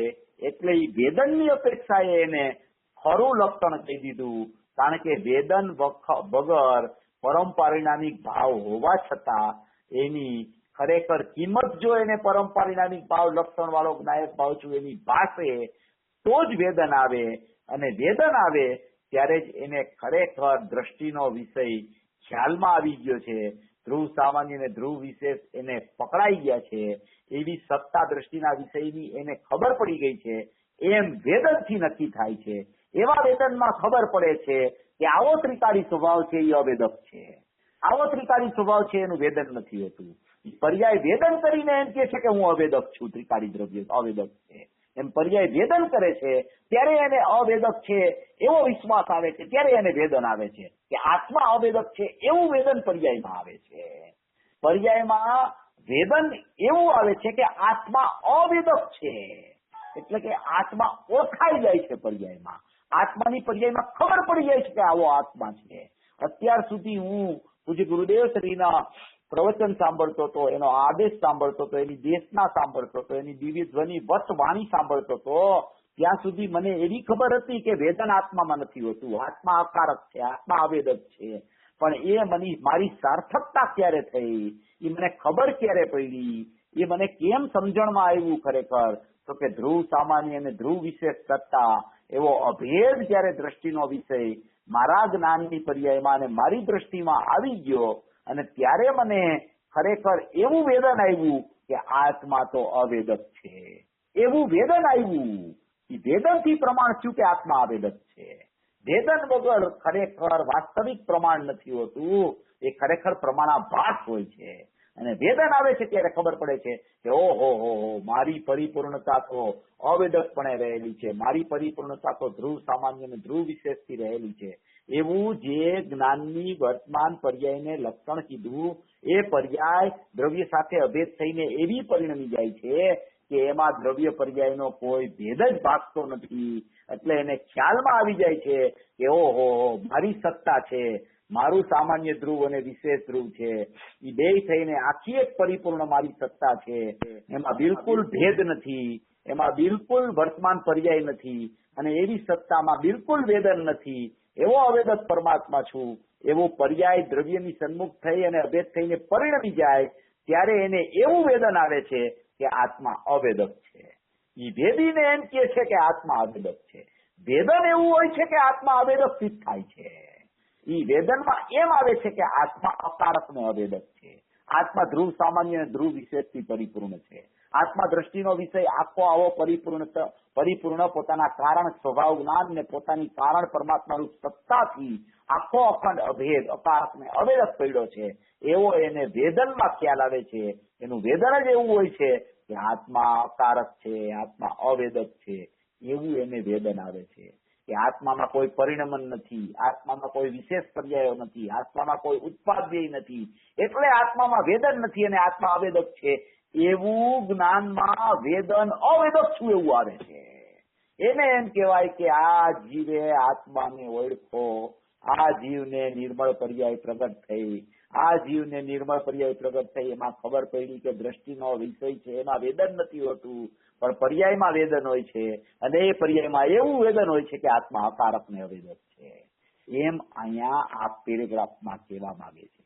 એવી અદભુત આમાં વિષય પૂજ્ય ગુરુદેવશ્રીએ લીધો છે. હવે આપણે જે ચર્ચા આપણી પાસે ટાઈમ છે થોડી લઈ કે નાશ અને વ્યયની ચર્ચા આપણે ગયા રવિવારે થોડી છેલ્લે લીધેલી હતી. કોઈ મને કહેતું હતું, આપ ફરીથી લેજો જરા. હવે આ જે નાશ અને વ્યયની ચર્ચા છે ને, હવે આપણે કોઈ પણ સમયે જે ચિત્ત સામાન્યમાં ચૈતન્યની સર્વ વ્યક્તિઓ અંતર્નિમગ્ન છે એવો જે અવ્યક્તનો ત્રીજો બોલ છે, એના 6 બોલ છે. એ 6 બોલમાં આ ત્રીજો બોલ છે. પેલો બોલ છે 6 દ્રવ્ય સ્વરૂપ લોક છે, એ જ્ઞેય છે. બીજો બોલ કસાયોના સમૂહનો છે. ત્રીજો બોલ છે એ ચિત્ત સામાન્યના ચૈતન્ય સર્વ વ્યક્તિનો છે. ચોથો ક્ષણિક વ્યક્તિ માત્ર નથી. 5મો વ્યક્ત ને અવ્યક્તપણું ભેળા મિશ્રિત રૂપે પ્રતિભાસવા છતાં વ્યક્તપણાને સ્પર્શતો નથી. ને 6થું પોતે પોતાથી અભ્યંતર સામાન્ય વિશેષપણે હોવા છતાં એને પોતાનામાં ભેદ ભાગતો નથી. એવી 6 દ્રવ્ય સ્વરૂપ અવ્યક્તના બોલની ચર્ચા. એમાં ત્રીજો બોલ છે કે ચિત્ત સામાન્યમાં ચૈતન્યની સર્વ વ્યક્તિઓ અંતર્નિમગ્ન છે. એટલે ભૂતકાળની પર્યાયો જેટલી વ્યય થઈ ગઈ એટલી પણ અંદર ચિત્ત સામાન્યમાં અંતર્મગ્ન છે. ભવિષ્યની જેટલી પર્યાયો થવાની છે એ શક્તિ રૂપે અંદરમાં અંતર્મગ્ન છે. ભૂતકાળની યોગ્યતા રૂપે અંતર્મગ્ન છે. એવી આખી અનાદિ અનંતની પર્યાયોના સમૂહ વાળો પ્રત્યેક પર્યાય જે ગુણની હોય એ ગુણમાં પ્રત્યેક અનાદિ અનંત પર્યાયો અંદરમાં સત્વ રૂપે પડેલી છે. એક ગુણમાં તે ગુણની અનાદિકાળથી અનંતકાળ સુધીની પર્યાયોનું સત્વ વિરાજમાન છે. પર્યાયો નથી અંદર ગુણમાં. પર્યાયો પ્રગટ થવાની શક્તિ છે અને પર્યાયો જેટલી પ્રગટ થઈને વ્યય થઈને અંદર ચાલી ગઈ એવી યોગ્યતા પડી છે. એવી કોઈ ગુણની સ્થિતિ છે. એવા અનંત ગુણોનો બનેલો આખો એક ચૈતન્ય પરમાત્મા ત્રિકાળી દ્રવ્ય છે, જેને શુદ્ધ અપરિણામી તત્વ કહેવામાં આવે છે, શુદ્ધ જ્ઞાયક ભાવ કહેવામાં આવે છે. એ અનંત ગુણ છે. એક ગુણમાં અનાદિ અનંત કાળની પોતાની ભૂત અને ભવિષ્યની પર્યાયો વિદ્યમાન છે અને વર્તમાન પર્યાય એક છે. એ પ્રત્યેક ગુણની વર્તમાન પર્યાય પ્રગટ રૂપે હોય છે. ભૂતની અંદરમાં યોગ્યતા રૂપે છે, ભવિષ્યની અંદરમાં શક્તિ રૂપે છે. વર્તમાનની પર્યાય પ્રગટ રૂપ બહાર હોય છે, એટલે કે વર્તમાન પર્યાય ઉત્પાદ રૂપ હોય છે. બાકીની પર્યાયો અંદર પારિણામિક ભાવે ગુણોમાં ધ્રુવ રૂપે પડી હોય છે. એવી કોઈ વ્યવસ્થા છે. પ્રત્યેક સમયે વર્તમાન પર્યાય પ્રગટ થાય છે અને એ પ્રત્યેક સમયે એક ગુણની એક પર્યાય પ્રગટ રૂપ હોય છે. દરેક ગુણની પ્રત્યેક સમયે એક ગુણની એક પર્યાય પ્રગટ વિનાનું કોઈ દ્રવ્ય ન હોય અને એક ગુણની એક જ પર્યાય પ્રગટ હોય. બીજી ભૂતકાળની પર્યાયો અંદર પારિણામિક ભાવે પડી હોય, ભવિષ્યની પ્રગટ થવાની અંદર શક્તિરૂપ પારિણામિક ભાવે પડી હોય, વર્તમાન પર્યાય એક પ્રગટ હોય. એમ જ્ઞાન ગુણથી આપણે વિચારીએ તો જ્ઞાનની વર્તમાન પર્યાય પ્રગટ છે. ભૂતકાળની પર્યાયો અંદર પારિણામિક ભાવે યોગ્યતા રૂપે છે. ભવિષ્યની પર્યાયો અંદર શક્તિ રૂપે પારિણામિક ભાવે પડેલી છે. શક્તિ રૂપે ભવિષ્યની શા માટે પડેલી છે?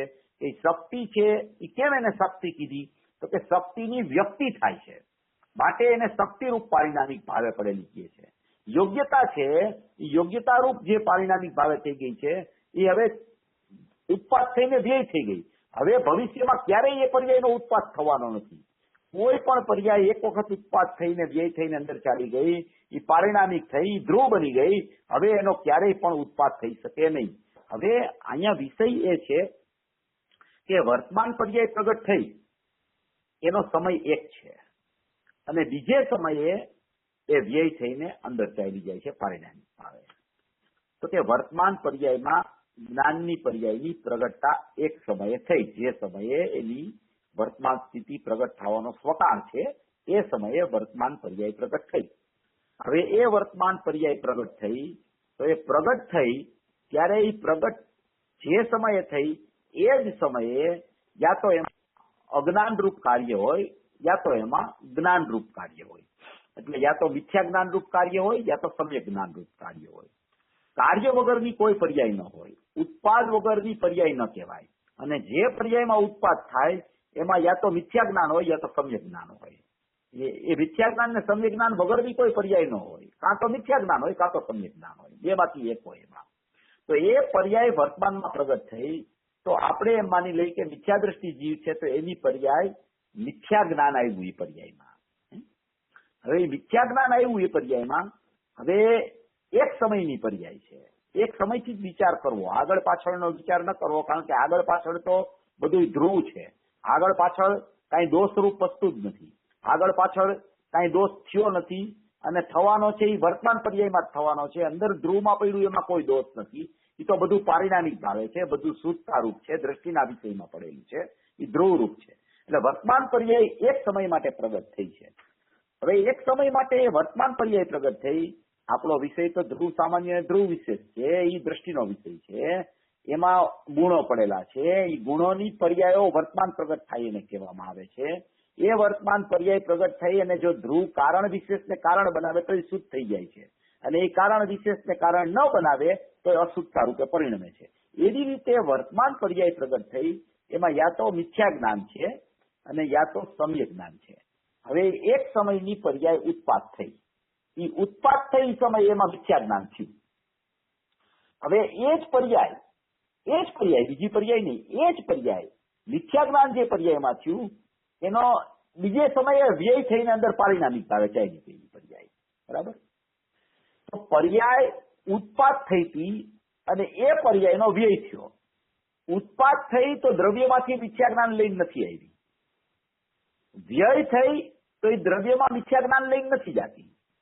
જો મિથ્યા જ્ઞાન લઈને દ્રવ્યમાં જાય તો દ્રવ્ય મિથ્યાત્વ થઈ જાય. દ્રવ્યમાંથી આવી હોય ત્યારે મિથ્યા જ્ઞાન લઈને આવી હોય તો દ્રવ્યમાં એવી કોઈ ખાણ નથી મિથ્યાની. મિથ્યા જ્ઞાન ઉત્પન્ન થવાની, મિથ્યાત્વ ઉત્પન્ન થવાની કોઈ ખાણ નથી. વર્તમાન પર્યાય ઉત્પન્ન થાય છે એના સટકારકથી મિથ્યાત્વ રૂપે પરિણમે છે, મિથ્યા જ્ઞાન રૂપે પરિણમે છે. હવે એ મિથ્યા જ્ઞાન છે એ એક સમય માટે થયું સટકારકથી કયો તો ક્ષણિક અશુદ્ધ ઉપાદાન સિદ્ધ થયું મિથ્યા જ્ઞાનમાં, અને નિમિત્ત નૈમિતિક સંબંધથી કયો તો એ સમયે એ પર્યાયે જ્ઞાનાવરણી કર્મનો ઉદય હતો એની તરફ લક્ષ કર્યું તો અહીંયા મિથ્યા જ્ઞાનની સ્થિતિ પ્રગટ થઈ ગઈ. બે વાત એક પર્યાયમાં એક સાથે ભજતી હોય છે. ઉપાદાનથી જોવું કે નિમિત્ત નૈમિતિકથી જોવું એ પોતાના પુરુષાર્થને આધીન હોય છે. તો હવે જયારે એ પર્યાયમાં મિથ્યા જ્ઞાન પ્રગટ થયું, એ મિથ્યા જ્ઞાન પ્રગટ થતાની સાથે જ એમાં મિથ્યા જ્ઞાનનો ભાવ આવી ગયો. હવે મિથ્યા જ્ઞાન બીજે સમયે એ પર્યાય વ્યય થઈ. નિયમથી પર્યાય બીજે સમયે વ્યય થાય. કોઈ એક પર્યાય બે સમય ન રહી શકે. બીજે સમયે એનો નિયમથી વ્યય થાય. તો એ વ્યય થઈ બીજે સમયે ત્યારે એ મિથ્યા જ્ઞાન લઈને વ્યય નથી થતી. એ પૂર્વ પર્યાયમાં ઉત્પન્ન થઈ હતી જયારે પહેલે સમયે, ત્યારે મિથ્યાત્વ અંદરથી લઈને ઉત્પન્ન નથી થઈ, કારણ કે દ્રવ્યમાં મિથ્યાત્વ નથી. અને જાય ત્યારે પણ દ્રવ્યમાં મિથ્યાત્વ લઈને નથી જતી, કારણ કે દ્રવ્યમાં મિથ્યાત્વ જતું નથી. દ્રવ્યમાં તો ઉત્પાદ દ્રવ્યમાંથી આવે છે અને વ્યય દ્રવ્યમાં જાય છે. ઉત્પાદ દ્રવ્યમાંથી આવે છે, વ્યય દ્રવ્યમાં જાય છે. આવું ઉત્પાદની ધ્રુવયુક્તમ સત એવો એક ઉત્પાદની ધ્રુવત્વ નામની એક 18મી શક્તિ પડી છે આત્મામાં. ઉત્પાદની ધ્રુવત્વ શક્તિ છે. એ ઉત્પાદની ધ્રુવત્વ શક્તિ ત્રિકાર છે. એને કારણે પ્રત્યેક સમયે ઉત્પાદ થાય છે અને એ જ પર્યાયનો બીજે સમયે વ્યય થાય છે. એવી કોઈ શક્તિ અંદરમાં પડી છે, 18મી શક્તિ છે. એ 18મી શક્તિ ઉત્પાદની ધ્રુવત્વ શક્તિ છે. એ શક્તિને કારણે ઉત્પાદ થયા કરે છે અને એ શક્તિને કારણે બીજે સમયે વ્યય થઈ જાય છે. આવું સ્વયં સંચાલિત પરિણમન છે. તો ઉત્પાદ વ્યય તો પર્યાયનો સ્વભાવ છે. મિથ્યા જ્ઞાન છે એ પર્યાયનો સ્વભાવ નથી. સમ્યક જ્ઞાન છે એ પર્યાયનો સ્વભાવ નથી. મિથ્યા જ્ઞાન જો પર્યાયનો સ્વભાવ હોય તો પર્યાય જ્યારે પ્રગટ થાય ત્યારે મિથ્યા જ્ઞાન થવું જોઈએ. તો સમ્યક જ્ઞાન થતા મિથ્યા જ્ઞાન ચાલ્યું જાય છે. સમ્યક જ્ઞાન જો પર્યાયનો સ્વભાવ હોય તો મિથ્યા જ્ઞાન પછી થવું જ ન જોઈએ, સમ્યક જ્ઞાન જ આવવું જોઈએ. માટે પર્યાયનો સ્વભાવ ઉત્પાદ છે. ઉત્પાદ વ્યય તે પર્યાયનો સ્વભાવ છે. મિથ્યા જ્ઞાન કે સમ્યક જ્ઞાન નવું થતું હોવાને કારણે એ ખરેખર એનો સ્વભાવ નથી. ઉત્પાદ પર્યાયનો સ્વભાવ છે, વ્યય પર્યાયનો સ્વભાવ છે, ધ્રુવ ત્રિકાળી દ્રવ્યનો સ્વભાવ છે. એવું ઉત્પાદ ધ્રુવયુક્તમ સત આખા પ્રમાણના દ્રવ્યનો સ્વભાવ છે. તો એ પર્યાય એક સમયે મિથ્યા જ્ઞાન રૂપે ઉત્પન્ન થઈ, બીજે સમયે એ પર્યાય વ્યય થઈને અંદર ચાલી ગઈ. તો એ જે મિથ્યા જ્ઞાન હતું એ મિથ્યા જ્ઞાન છે ને એ નાશ પામે છે. સમજો જરા, એ નાશ પામે છે, એ નાશવાન છે. અને પર્યાય છે ને એ પર્યાયને નાશવાન કીધી, એ મિથ્યા જ્ઞાનની અપેક્ષાએ એને પર્યાયને નાશવાન કીધી છે. પર્યાય તો ખરેખર વ્યય થાય છે, પર્યાયનો ઉત્પાદ થાય છે અને પર્યાયનો વ્યય થાય છે. આ જે નવો ભાવ આવ્યો હતો મિથ્યા જ્ઞાનનો એ નવો ભાવ બહાર રહી જાય છે અને પર્યાય જેવી ઉત્પાદ થઈ હતી એવી જ પર્યાય વ્યય થઈને અંદર પારિણામિક ભાવે ચાલી જાય છે. એક સમયે ઉત્પાદ થાય છે, એક સમયે જે સમયે ઉત્પાદ થયો એ સમયે ક્રિયા થાય છે, બીજે સમયે વ્યય થાય છે. જેવો ઉત્પાદ આવ્યો હતો એવો જ વ્યય અંદર ચાલ્યો જાય છે. એક સમયની પર્યાયમાં ક્રિયા થઈ હતી એ ક્રિયા બહાર રહી જાય છે, ચાહે મિથ્યા જ્ઞાનની હો, ચાહે સમ્યક જ્ઞાનની હો, ચાહે કોઈ પણ ક્રિયાઓ જેટલું નવું થાય એટલું નાશવાન, જેટલું જૂનું છે એ ઉત્પાદ થાય છે ને વ્યય થાય છે, ઉત્પાદ થાય છે ને વ્યય થાય છે. નવું જેટલું થયું મિથ્યા જ્ઞાન કે સમ્યક જ્ઞાન એ બધું સમયવર્તી હોય છે અને સમયવર્તી હોવાને કારણે એને નાશવાન કીધું છે. અને એ નાશવાન કહીને પર્યાયને નાશવાન કીધી એ કઈ અપેક્ષાએ કીધી કે એ પર્યાયમાં મિથ્યા જ્ઞાન છે, એ પર્યાયમાં સમ્યક જ્ઞાન છે. માટે સમ્યક જ્ઞાન કે મિથ્યા જ્ઞાન જયારે ચાલ્યું ગયું તો પર્યાયને જ નાશવાન કહી દીધી. પણ ખરેખર પર્યાયને નાશવાન કીધી એ પર્યાયને મિથ્યા જ્ઞાનની અપેક્ષાએ નાશવાન કીધી છે. પર્યાયનો તો વ્યય થાય છે, વ્યય પણ સત છે. એ સત પડે ધ્રુવમાં પડેલો છે વ્યય, એ નાશ નથી થતો એનો વ્યયનો ક્યારેય. એ પર્યાય છે એ નાશ નથી થતો. એ પર્યાય ઉત્પાદ હતો એ વ્યય થયો, એ વ્યય તો સત પણ અંદર પડ્યો. પ્રવચન સારમાં આવે કે વ્યય પણ સત છે, ઉત્પાદ પણ સત છે અને ધ્રુવ પણ સત છે. સત પણ કદી નાશ ન પામે. સતમાં જે નવું ભળે, મિથ્યા જ્ઞાન નવું ભળ્યું તો એ નાશ થઈ ગયો. કારણ કે મિથ્યા જ્ઞાન વ્યય થઈને પર્યાય બીજે સમય અંદર જાય છે ત્યારે મિથ્યા જ્ઞાન બહાર રહી જાય છે અને વ્યય વાળો જે ઉત્પાદ પર્યાય થઈ હતી એ વ્યય થઈને અંદર ચાલી જાય છે. એ વ્યય થાય ત્યારે મિથ્યા જ્ઞાન થયું એવી યોગ્યતા લઈને અંદર વ્યય જાય છે. એ યોગ્યતા છે એ તો પર્યાયનો ઉત્પાદ થઈ હતી ત્યારે પણ યોગ્યતા હતી, વ્યય થયું ત્યારે પણ યોગ્યતા છે. એ યોગ્યતા તો પર્યાયનો ભાવ છે. એ પર્યાયનો યોગ્યતારૂપ ભાવ લઈને અંદર જાય છે. મિથ્યાત્વરૂપ ભાવ હતો એ છૂટી જાય છે અને યોગ્યતારૂપ ભાવ હતો એ લઈને અંદર ચાલી જાય છે. એટલે પર્યાય ઉત્પાદ એનો સ્વભાવ છે, વ્યય પણ પર્યાયનો સ્વભાવ છે. નાશવાન કીધી જે ભાવ એમાં એક સમયની ક્રિયામાં પ્રગટ થયો એ અપેક્ષાએ એને નાશવાન કીધી છે. ખરેખર પર્યાય ઉત્પાદ રૂપ છે એનો સ્વભાવ છે, ધ્રુવ છે એનો ત્રિકાર સ્વભાવ છે. આવું ઉત્પાદ્ય ધ્રુવયુક્તમ સત છે એ પ્રમાણનું દ્રવ્ય છે અને આવી ઉત્પાદ્ય ધ્રુવ શક્તિ છે એ દ્રષ્ટિના વિષયમાં શક્તિ પણ 18મી શક્તિ છે. આવો કોઈ ધ્રુવ સામાન્ય અને ધ્રુવ વિશેષનો સ્વભાવ છે. એમાં પર્યાયનું ઉત્પન્ન આવી રીતે થાય છે. પર્યાયની ક્રિયા એક સમય માટે ભજે છે, એ પર્યાયમાં જે ક્રિયા ભજી નાશ થઈ જાય છે અને એ પર્યાય બીજે સમયે જે છે એની અંદર પારિણામિક ભાવે ચાલી જાય છે. આવી આખી વ્યવસ્થા અનાદિથી ચાલી રહી છે. અનાદિથી પર્યાયો ક્રમબદ્ધ છે. જે પર્યાયોનો ક્રમ આવે છે એ પર્યાય સટકારક રૂપે પરિણમે છે. એ સટકાર રૂપે પરિણમતી પર્યાયમાં જે ભાવ થાય છે એ ચાલ્યો જાય છે અને એ પર્યાય જે થઈને અંદર વહી જાય છે. એ અંદર જાય છે, એ અંદર ધ્રુવમાં ગુણ રૂપે સમાઈ જાય છે. એવો અંદરનો પરમ પરિણામિક ભાવ સ્વભાવ છે. એમાં ધ્રુવ સામાન્ય અને ધ્રુવ વિશેષ છે. એવું અખંડ જે સામાન્ય તત્વ છે એવું ધ્રુવ વિશેષ ને ધ્રુવ સામાન્ય થઈને જે એની અભેદતા ને અખંડતા છે એ વાસ્તવિક દ્રષ્ટિનો વિષય છે. એ દ્રષ્ટિનો વિષય જે જ્ઞાન ને શ્રદ્ધામાં દ્રષ્ટિમાં આવે છે ત્યારે એ જ્ઞાનમાં વેદન આવે છે અને એ વેદનમાં એવું આવે છે કે મારો સ્વભાવ છે એ અવેદક છે. એવું વેદન પર્યાયમાં આવે ત્યારે એને દ્રષ્ટિનો વિષય અને સ્વભાવ ઓળખાણો અને આ જીવ હવે પામી ગયો. આ જીવને હવે દર્શન સમ્યક થઈ ગયું, જ્ઞાન સમ્યક થઈ ગયું, સ્વરૂપ આચરણ લીલતા ચતુર્થ ગુણતાને આવી ગઈ એમ સમ્યક દર્શન જ્ઞાન ચારિત્રાણી મોક્ષ માર્ગમાં પરિણમી ગયો અને આશ્રય એનો એક ત્રિકાળી ધ્રુવ પરમાત્મા રહ્યો કે જે ત્રિકાળી ધ્રુવ પરમાત્મામાં ધ્રુવ સામાન્ય અને ધ્રુવ વિશેષ રહેલું છે એટલે એની પરિપૂર્ણતા છે. એમાં કોઈ ધ્રુવ વિશેષ ન હોય તો એની પરિપૂર્ણતા સિદ્ધ થતી નથી. માટે અહીંયા ધ્રુવ સામાન્ય અને ધ્રુવ વિશેષની અભેદતા કરીને કારણ સૂત્ર પર્યાયનું વર્ણન નિયમસારમાં પદ્મપ્રબલ ધારી દેવે કાર્યનું કારણ પણ બતાવીને અંદરથી કાઢ્યું છે. એવી કોઈ અપૂર્વ વાત છે. આ પેરેગ્રાફમાં આટલું બધું ભરેલું છે. આ 11 પાના ઉપરનો આપણે આ પેરેગ્રાફ જોયો. આમાં હવે કોઈને પ્રશ્ન હોય તો પ્રશ્ન આપણે પર્યાય વિશેષ કયું, આપણે ધ્રુવ વિશેષ કયું અને પર્યાયનું દ્રવ્ય એ બંને એક જ છે કે બંનેને કારણ કાર્ય સંબંધ છે? આઈ થિંક બે જણ પ્રશ્ન પૂછ્યા છે.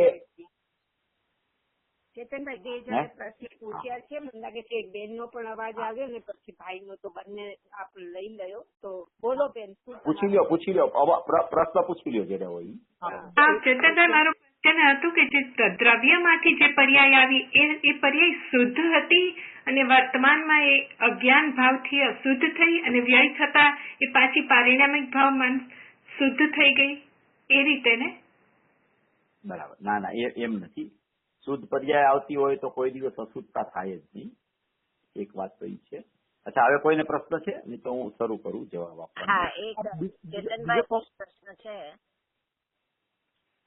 હેલો, ચેતનભાઈ ક્વેશ્ચન એ હતો કે પર્યાય ધ્રુવનું વિશેષ અને પર્યાયનું દ્રવ્ય એ બંનેનો સંબંધ શું કાર્યકારણ સંબંધ કે બંને એક જ છે? ના એ એવું છે કે જો આ જે ધ્રુવનું વિશેષ કીધું છે ને, આ ધ્રુવનું વિશેષ તો કારણ શુદ્ધ પર્યાય છે. ધ્રુવનું વિશેષ ધ્રુવ હોય એટલે કે ધ્રુવ સામાન્ય અને ધ્રુવ વિશેષ ઈ થઈને તો આખી એક અખંડ ત્રિકાળી દ્રવ્યની સત્તા કહેવામાં આવે છે. એટલે અહીંયા એને ધ્રુવ વિશેષથી ધ્રુવ સામાન્યની પરિપૂર્ણતા બતાવવી છે. એટલે કારણ શુદ્ધ પર્યાયમાં કારણપણું પડ્યું છે. એ કારણપણું પૂજ્ય ગુરુદેવ શ્રી કહે છે કે વર્તમાન પર્યાયનું કારણ વર્તમાન પર્યાય છે. એ ક્રિયાના સટકારકની ચર્ચા જુદી, અને અહીંયા જે બતાવવામાં આવે છે એ ધ્રુવના સટકારક અહીંયા અંદરમાં પડેલા છે. એ ધ્રુવ સામાન્ય અને ધ્રુવ વિશેષ. એ ધ્રુવ વિશેષ એટલે એક ત્રિકાળી દ્રવ્યમાં જ ગર્ભિતપણે એવું કારણપણું કારણશુદ્ધ પર્યાયપણે પડ્યું છે. એ આખો દ્રષ્ટિનો વિષય છે. એ દ્રષ્ટિનો વિષય કહેવામાં આવે છે, આખો દ્રષ્ટિનો વિષય. જેમ કે પૂજ્ય ગુરુદેવ શ્રી વારંવાર એ ચર્ચા નથી કરતા કે ધ્રુવ સામાન્ય અને ધ્રુવ વિશેષ થઈને દ્રષ્ટિનો વિષય બને છે. ધ્રુવ સામાન્ય અને ધ્રુવ વિશેષ થઈને દ્રષ્ટિનો વિષય બને છે. એ દ્રષ્ટિનો વિષય એટલે વર્તમાન પર્યાયથી રહિત એને દ્રષ્ટિનો વિષય કહેવાય. એમ કરીને પૂજ્ય ગુરુદેવ શ્રી ચર્ચા કરે છે. પણ આમાં આપણે કારણશુદ્ધ પર્યાયનો વિષય લીધો છે એટલે ધ્રુવ સામાન્ય અને ધ્રુવ વિશેષ એમ થઈને દ્રષ્ટિનો વિષય આપણે સિદ્ધ કરીએ છીએ. હવે બીજો પ્રશ્ન તમારો શું છે એ કયો કિરીટભાઈ? બીજા પ્રશ્નમાં જે બીજો પ્રશ્ન ભવ્ય છે, પર્યાયનું દ્રવ્ય છે અને પર્યાય અને ધ્રુવ વિશેષ એ બંનેમાં તફાવત કઈ રીતનો કરવો? હા, પર્યાયનું દ્રવ્ય છે એ પર્યાયનું દ્રવ્યમાં તમે શું વિચારો છો? પર્યાયનું દ્રવ્ય છે એમાં તમે શું લ્યો છો ખરેખર? નહીં, નથી. આ બંનેમાં કન્ફ્યુઝન થયું છે એટલા માટે પ્રશ્ન થયો છે. ના એમાં નથી. એ પર્યાયનું દ્રવ્ય આખી જુદી વસ્તુ છે. પર્યાયનું દ્રવ્ય જુદી વસ્તુ છે. એ વર્તમાન પર્યાયને લાગુ પડે છે. અહીંયા તો આખી ત્રિકાળતાની ચર્ચા છે. પર્યાયનું દ્રવ્ય પ્રવચન સારમાં આવ્યું છે. એ આખો વિષય જુદો છે. અહીંયા જે કહેવા માંગે છે એ ધ્રુવ સામાન્ય અને ધ્રુવ વિશેષ થઈને ત્રિકાળી દ્રવ્યની ચર્ચા છે. આમાં એ પર્યાયનું દ્રવ્ય છે એ આખો વિષય જુદો છે. એની સાથે સંબંધ નથી કાંઈ. બરાબર, થેન્ક યુ. ચેતનભાઈ, અચ્છા, હવે તમે જે શુદ્ધતાની વાત કરતા હતા ને બેન, હિનાબેનનો પ્રશ્ન હતો મને એમ છે કે પર્યાય અંદરથી દ્રવ્યમાંથી શુદ્ધ આવે છે અને પછી એ પર્યાય ક્રિયા થાય ત્યારે અશુદ્ધ થઈ જાય છે અને પછી અશુદ્ધતા છોડીને અંદર શુદ્ધ થઈને જાય છે. જો પર્યાય અંદરથી શુદ્ધ આવતી હોય ને, જો શુદ્ધ જ પર્યાય જો અંદરથી આવતી હોય તો કોઈ દિવસ કોઈને કઈ પુરુષાર્થ કરવાનો જ ન રહીએ. તો પર્યાય શુદ્ધ જ આવે છે અંદરથી, એટલે એ તો પછી પરિણમનમાં શુદ્ધતા જ હોય. પર્યાય અંદરથી નથી શુદ્ધ આવતી, પર્યાય નથી અંદરથી અશુદ્ધ આવતી. પર્યાય માત્ર પર્યાયનો ઉત્પાદ અંદરથી આવે છે. એ ઉત્પાદ જ્યારે ઉત્પાદ રૂપે પરિણમે છે ને ત્યારે એની શુદ્ધતા કે અશુદ્ધતા સટકારકથી પ્રગટ થાય છે. અંદરથી જે આવે છે, ધારો કે જ્ઞાનની પર્યાય લ્યો તો અંદરથી જ્ઞાન આવે છે. અંદરમાં જ્ઞાનમાં શુદ્ધતાય નથી આવતી અને જ્ઞાનમાં અશુદ્ધતાય નથી આવતી. પ્રગટ થાય છે અંદરથી જ્ઞાન, અને એ પ્રગટ થતું જ્ઞાન છે એ જ્ઞાન જ્યાં પ્રગટ થાય છે જે સમયે પ્રગટ થાય છે એ સમયે એનું પરિણમન હોય છે. અને એ પરિણમન છે એ સટકારકથી થાય છે. યા તો એ અશુદ્ધ રૂપે જ્ઞાન પરિણમે છે મિથ્યા જ્ઞાન રૂપે, યા તો એ સમ્યક જ્ઞાન રૂપે પરિણમન થાય છે. અંદરથી જો શુદ્ધ જ જ્ઞાન આવતું હોય તો ઈ અંદરથી શુદ્ધ જ્ઞાન આવ્યું તો અશુદ્ધ કેવી રીતે થાય? એની પાસે સમય જ નથી. બીજો સમય આવે તો એનો ફેરફાર થાય. અંદરથી પ્રગટ જ જ્ઞાન એવું થાય છે, અંદરથી અશુદ્ધતા નથી આવતી. પણ જે સમયે પ્રગટ થાય છે, જો પરિણમનમાં અશુદ્ધતા કે શુદ્ધતા હોય, અંદર કોઈ એવું સત્વ નથી કે જેમાં અશુદ્ધતા અંદર ઉત્પન્ન થાય અને અશુદ્ધ પર્યાય લઈને બહાર આવે, એવું કોઈ ભાવ નથી. શુદ્ધ પર્યાય લઈને બહાર આવે તો સમ્યક જ્ઞાન જ જો પ્રગટ થતું હોય તો પછી કોઈ પુરુષાર્થનો પ્રશ્ન ના આવે. તો પછી સમ્યક જ્ઞાન જ પ્રગટ થયા કરે તો મિથ્યા જ્ઞાન મિથ્યા દ્રષ્ટિ જ ન હોય કોઈ. તો અંદર દ્રવ્ય તો શુદ્ધ જ છે. એવો પ્રશ્ન આવે છે કે દ્રવ્ય શુદ્ધ છે તો પર્યાયમાં અશુદ્ધતા ક્યાંથી આવી, એવો પ્રશ્ન આવે. અરે ભાઈ, દ્રવ્ય શુદ્ધ જ છે, દ્રવ્ય અનાદિ અનંત શુદ્ધ છે, દ્રવ્યમાં કોઈ દી અશુદ્ધતાનો પ્રવેશ નથી થયો. અને પર્યાય પ્રગટ થાય છે, એ પ્રગટ થઈ એ સમયે એના સત્કારકનું પરિણમન હોય છે. અને એ પ્રગટ થાય છે એ સત્કારકના પરિણમનથી અશુદ્ધતા કે શુદ્ધતા રૂપે જન્મ લે છે. અને એ શુદ્ધતા કે અશુદ્ધતા રૂપે જન્મ લે છે ત્યારે એમાં બહારના માનો કે કર્મોદય પણ નિમિત્તપણે હોય છે અને અંદરમાં સ્વભાવથી છૂટપણું થવું એ પણ નિમિત્તપણે હોય છે. એટલે વર્તમાન સત્કારકથી પર્યાય થાય છે. એ શુદ્ધ કે અશુદ્ધ પોતે પ્રગટતા વેદ પરિણમે છે. એ પરિણમે છે ત્યારે શુદ્ધ કે અશુદ્ધ એનો વિચાર ચાલુ થાય છે. અને એક સમય માટેની શુદ્ધતા કે અશુદ્ધતા રહે છે. બીજે સમયે એ પર્યાય જેવી અંદરથી આવી હતી ઉત્પાદ રૂપે એવી જ ઉત્પાદ રૂપ વ્યય થઈને ચાલી જાય છે. અંદર ઉત્પાદ હતો એ વ્યય થઈને ચાલી જાય છે. તો જે પર્યાયમાં પરિણમન થયું એ પર્યાયમાં ધારો કે મિથ્યા જ્ઞાનનું પરિણમન થયું તો એવી યોગ્યતા લઈને અંદર જાય છે. કેવળ જ્ઞાન થાય છે ત્યારે કેવળ જ્ઞાનમાં ખબર પડે છે કે ભૂતકાળમાં હું મનુષ્યપણે હતો, ભૂતકાળમાં હું સ્વર્ગનો દેવ હતો, ભૂતકાળમાં મારી આવી પર્યાય હતી. એ આખો પરિણામિક ભાવ એના ખ્યાલમાં આવી જાય છે. એટલે ભૂતકાળની બધી પર્યાયો સતરૂપે હતી એ વ્યય થઈને અંદર પરિણામિક ભાવમાં ચાલી ગઈ છે. એવા આખા પરિણામિક સ્વભાવનો ખ્યાલ ખબર પડી જાય છે કે આવું મારું દ્રવ્ય છે. એમ જોવાનું છે. વર્તમાનમાં પર્યાય શુદ્ધ પ્રગટ થાય છે અને પછી અશુદ્ધ થઈ જાય છે એવું બિલકુલ નથી. એવો આપણે વિષય એમ આવે ને કે પ્રગટ થઈ પર્યાય અંદરથી અશુદ્ધતા નથી આવતી એટલે તો એમ કે તો પછી અશુદ્ધતા નથી આવતી તો શુદ્ધતા આવે, બેમાંથી એક જ આવે ને. તો કે શુદ્ધતા કે અશુદ્ધતા એ બે પર્યાયની ઉપરક્તિ છે, પર્યાયની ઉપાધિ છે. પર્યાયનો સ્વભાવ તો ઉત્પાદ છે. એ ઉત્પાદમાં શુદ્ધતા ભળે તો એક નવું પરિણમન થયું, અશુદ્ધતા પડે તો નવું પરિણમન થયું. એ ઉત્પાદ તો એનો સ્વભાવ છે. એ શુદ્ધતા કે અશુદ્ધતા લઈને ઉત્પાદ નથી આવતો. પણ એમ કહેવાય ખરું કે પર્યાય એવી જ ઉત્પન્ન થઈ અશુદ્ધતા વાળી, પર્યાય એવી જ ઉત્પન્ન થઈ શુદ્ધતા વાળી. એમ પણ આવે પૂજ્ય ગુરુદેવશ્રીના પ્રવચનમાં કે પર્યાય વળતી પ્રગટ થાય છે. શુદ્ધતા રૂપે કે અશુદ્ધતા રૂપે પર્યાય વળતી પ્રગટ થાય છે અને કોઈ વાળવાની વ્યવસ્થા નથી, કારણ કે એની પાસે સમય જ નથી વાળી શકે એવો. એમ પણ વિષય આવે. પણ આપણે એટલું સમજવાનું કે પર્યાય ઉત્પાદ થાય છે અને ઉત્પાદના સમયે જ એમાં શુદ્ધતા કે અશુદ્ધતાનું પરિણમન હોય છે. એ શુદ્ધતા કે અશુદ્ધતા એ નાશવાન છે અને પર્યાયનો જે ઉત્પાદ થયો તો એ વ્યય થઈને અંદર ચાલ્યો જાય છે. એટલો વિષય આપણે અહીંયા સમજવાનો છે. બહુ સરસ. હા, બહુ સરસ. Thank you.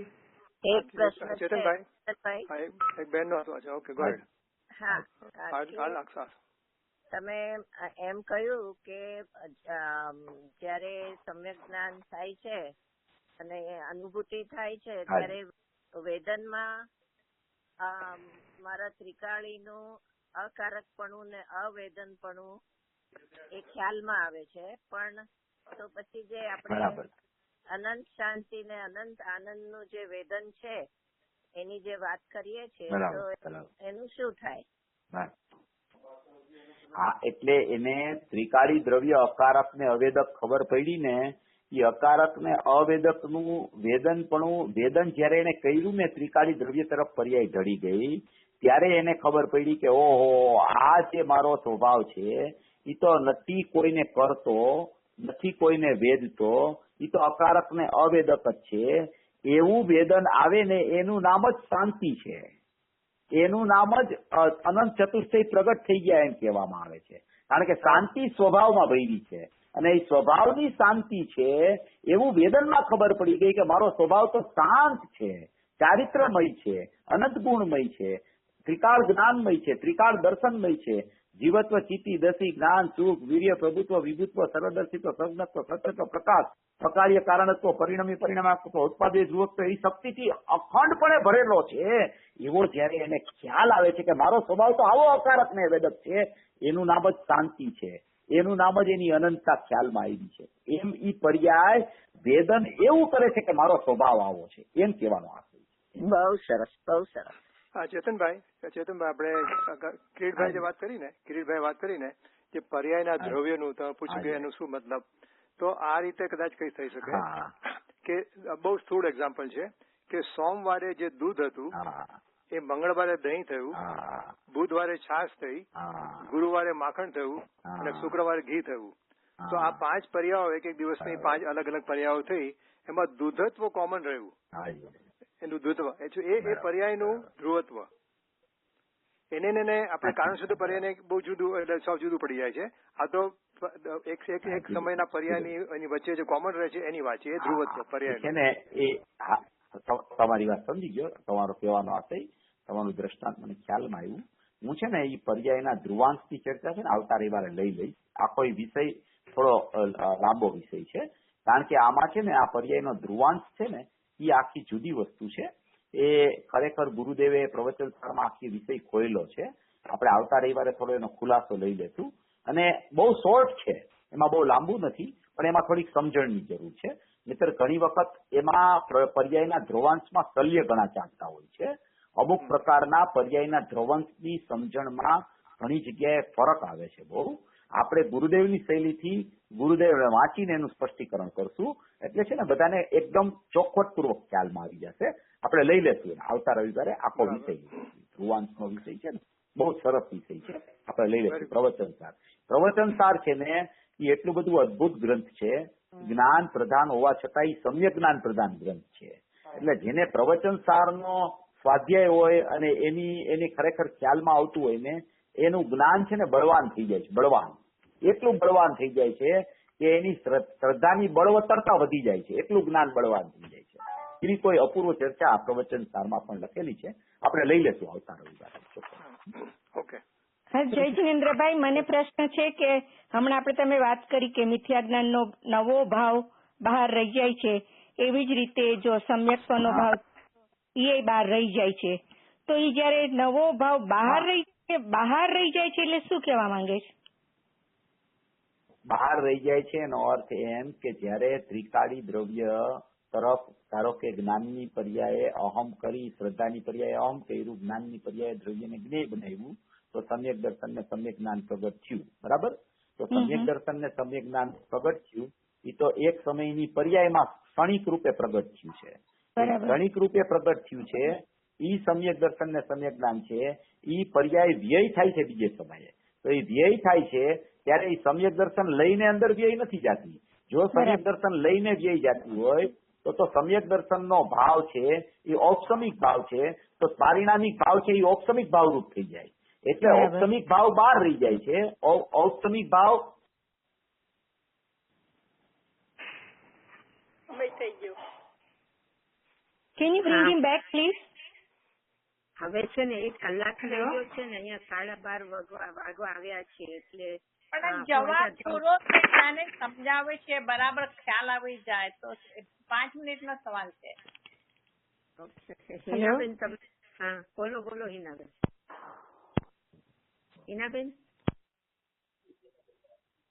હિનાબેન લઈ આવ્યા હતા, હું આજે નહોતી લઈ આવી. અમે ચેતનભાઈ ને અમે હિનાબેન વધારે લઈ આવી.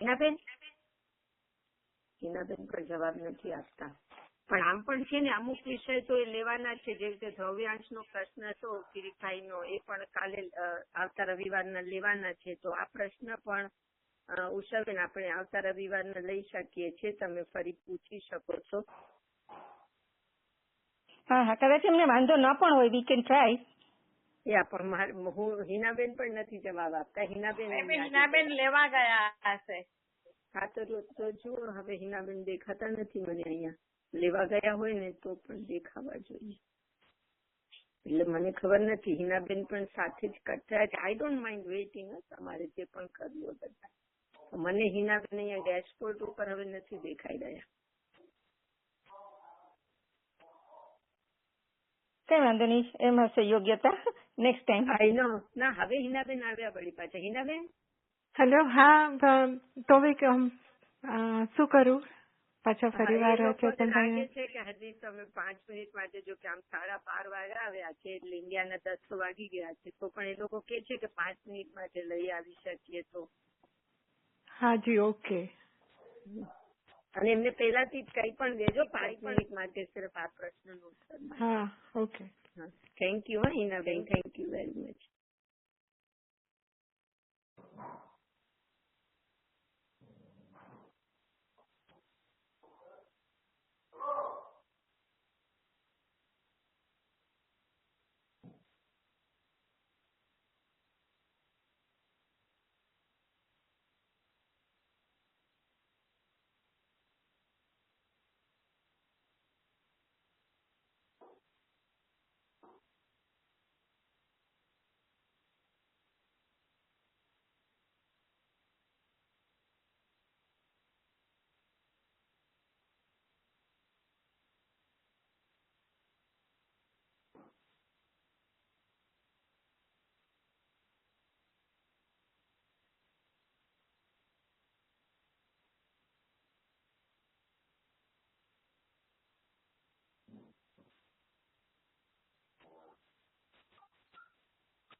ખબર નથી, હવે વળી પાછા હિનાબેન પણ આઉટ થયા છે. મને લાગે છે હવે 4:30 વાગવા આવ્યા છે. તો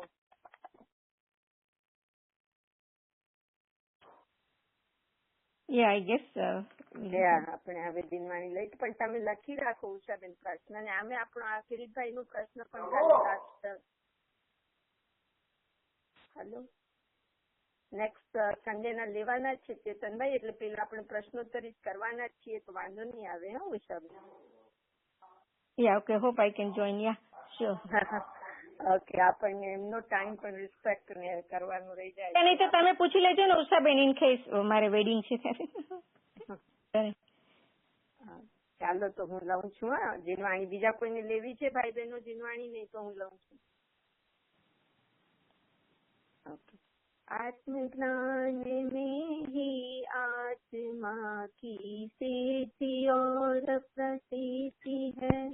आत्मज्ञान में ही तीन रूप विश्व की भी सिद्धि है. आत्मज्ञान ही बस ज्ञान है. आत्मज्ञान ही बस ज्ञेय है. आत्मज्ञानमय ज्ञाता ही आत्मा ज्ञान ज्ञेय अभेद है. दर्शाय सरस्वती देवी ने किया पर. હેલો હેલો, ચેતનભાઈ આવી ગયા છે.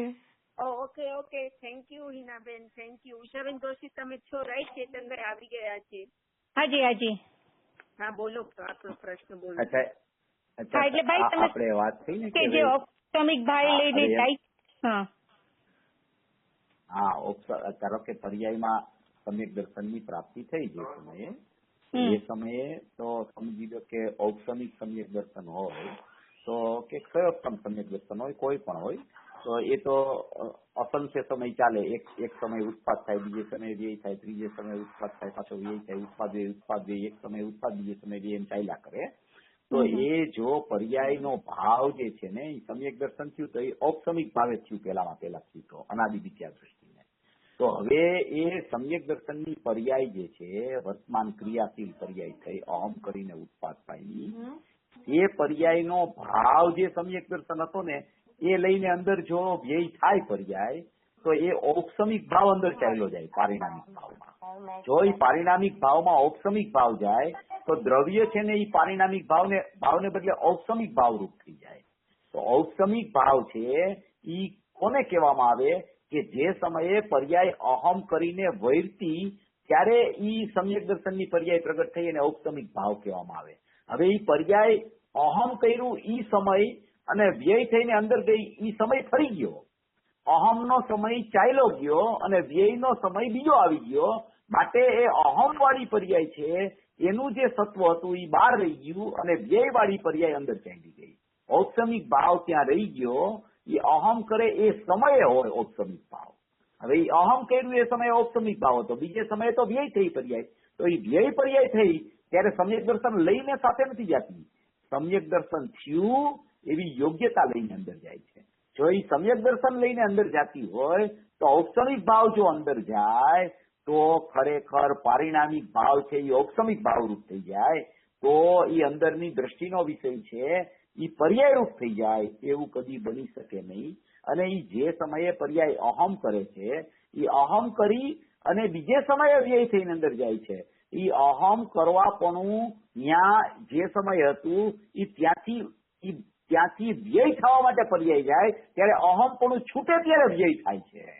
એટલે ઔપસમિક ભાવ બહાર રહી જાય છે અને વ્યય છે અંદર ચાલ્યો જાય છે. એમ સમજણ કરવાની છે આપણે.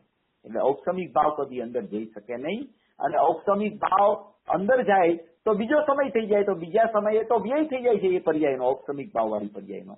ઔપસમિક ભાવ તો બહાર રહી જાય અને પર્યાય વ્યય થઈને અંદર ચાલી જાય. એમાં સમજણ એવી રીતે કરવાની છે.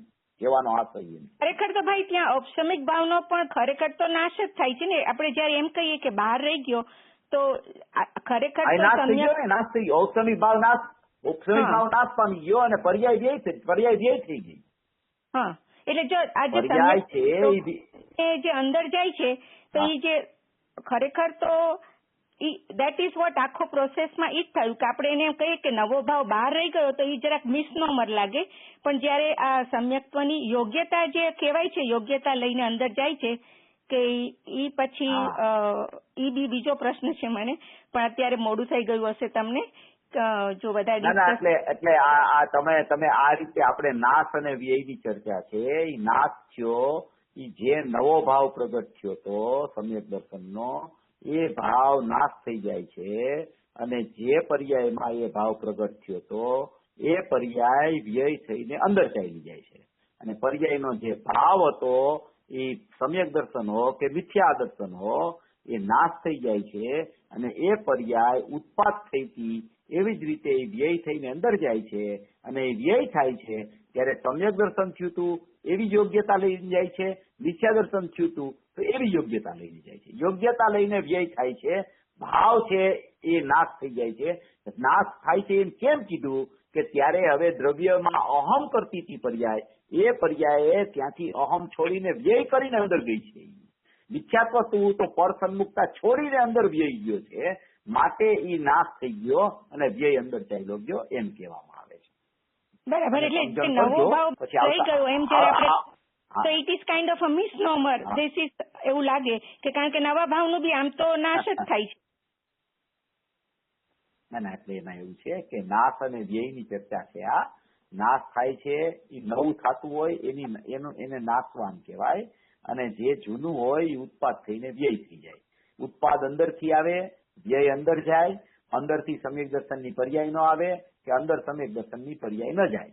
સમ્યક દર્શન થયું તો એ પર્યાયમાં થયું તો એ પર્યાય છે એ ઉત્પાદ થઈને વ્યય થાય અને સમ્યક દર્શન નવું થયું હતું ઈ તો અહમ પૂર્વક થયું હતું એટલે ઈ નાશવાન કહેવાય. ઈ ભાવ ઈ નાશ થઈ જાય અને વ્યય અંદર ચાલ્યો જાય એમ કહેવાનો આશય છે.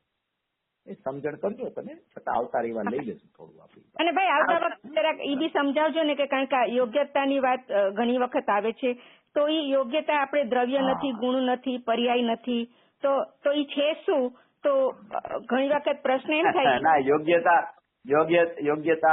યોગ્યતા દ્રવ્યમાં પણ હોય છે, યોગ્યતા પ્રત્યેક સમયે પ્રગટ થતી પર્યાયમાં પણ હોય છે. એટલે એ લઈ લેશું. શું પ્રશ્ન થાય છે બોલો? હા, એટલે એમ છે કે આપણે કેમ કહીએ વસ્તુમાં દ્રવ્ય ગુણ પર્યાય છે, આપણે કોઈ દિવસ સાથે એમ ન કહીએ કે દ્રવ્ય ગુણ પર્યાય યોગ્યતા પણ છે. એટલે what I M trying to figure it out is કે જો તમે પર્યાયમાં આપણે ઘણી વખત એમ કહીએ કે જો આ સમ્યક્ત્વની પર્યાય યોગ્યતા રૂપે રહી ગઈ તો યોગ્યતા રૂપ એટલે ત્યાં શેની વાત છે? એટલે જો એટલે એમ થાય કે આપણે જયારે દ્રવ્ય ગુણ પર્યાય એમ જયારે આપણે ડિવાઈડ કરીએ છીએ ત્યારે સાથે સાથે દ્રવ્ય ગુણ પર્યાય યોગ્યતા પણ શું કામ નથી કહેતા? તો હા, કઈ વાંધો, હું લઈ લઈશ. પર્યાયમાં પણ યોગ્યતા હોય છે, દ્રવ્યમાં શક્તિરૂપ યોગ્યતા અંદરમાં પડી હોય છે, પર્યાયમાં પ્રગટ થતી યોગ્યતા હોય છે અને યોગ્યતા અનુસાર પરિણમન થાય છે એમ કહેવામાં આવે છે. હું આ આવતા રવિવાર લઈ લઈશ. અને યોગ્યતા નામનું એક પુસ્તક બહાર પડ્યું છે. અમારા રાજકોટમાં વજુભાઈ અજમેરા હતા, એમણે પૂજ્ય ગુરુદેવ શ્રીના જેટલા પ્રવચનો હતા એમાંથી એક યોગ્યતા નામનું એક પુસ્તક બહાર પાડ્યું હતું, યોગ્યતા અને પર્યાય. એ પુસ્તકમાં ઘણા કોટેશન છે ગુરુદેવના, એનાથી તમને સ્પષ્ટીકરણ વધારે થઈ શકશે. એ હશે તો હું અહીંયા નેટ ઉપર મુકાવી દઈશ, તમે જોઈ લેજો. તમને ખ્યાલ. હા ભાઈ, મારી પાસે ઈ બુક છે. પણ એમાં એટલે જ એમાં થોડુંક સ્પષ્ટીકરણ મને નહોતું લાગ્યું, એટલે મને હંમેશા પ્રશ્ન થાય કે ઘણી વખત કાંઈ બી હોય તો પછી બ્લેમ કરીએ કે ઇટ વોઝ યોગ્યતા. એ પણ એમ થાય કે જરાક વધારે સમજાય કે what do they mean by યોગ્યતા. સમજી ગયું. એ ગુરુદેવને લોકો કહેતા હતા કે અમે તમને કાંઈક પણ પ્રશ્ન કરીએ છીએ ને તો તમે પછી એમ કહો છો કે યોગ્યતા, એટલે એમ કે અમને કઈ ખબર નથી પડતી. એટલે ગુરુદેવ કે પણ હવે પર્યાયની યોગ્યતા જેવી હોય તો એમાં હું જવાબ તમને શું આપું, એમ ગુરુદેવ કહેતા હતા. ગુરુદેવનો શબ્દ કહું છું. એટલે હું લઈ લઈશ આવતા રવિવારે બેન, એની ચોખવટ આપણે કરી લઈશું. ચોક્કસ તમને સમજાઈ જાય એવી રીતે. હા, સોરી તમને મોડું થઈ ગયું છે. ના કાંઈ વાંધો નહીં બેન, કાંઈ વાંધો નહીં. જય જિનેન્દ્ર.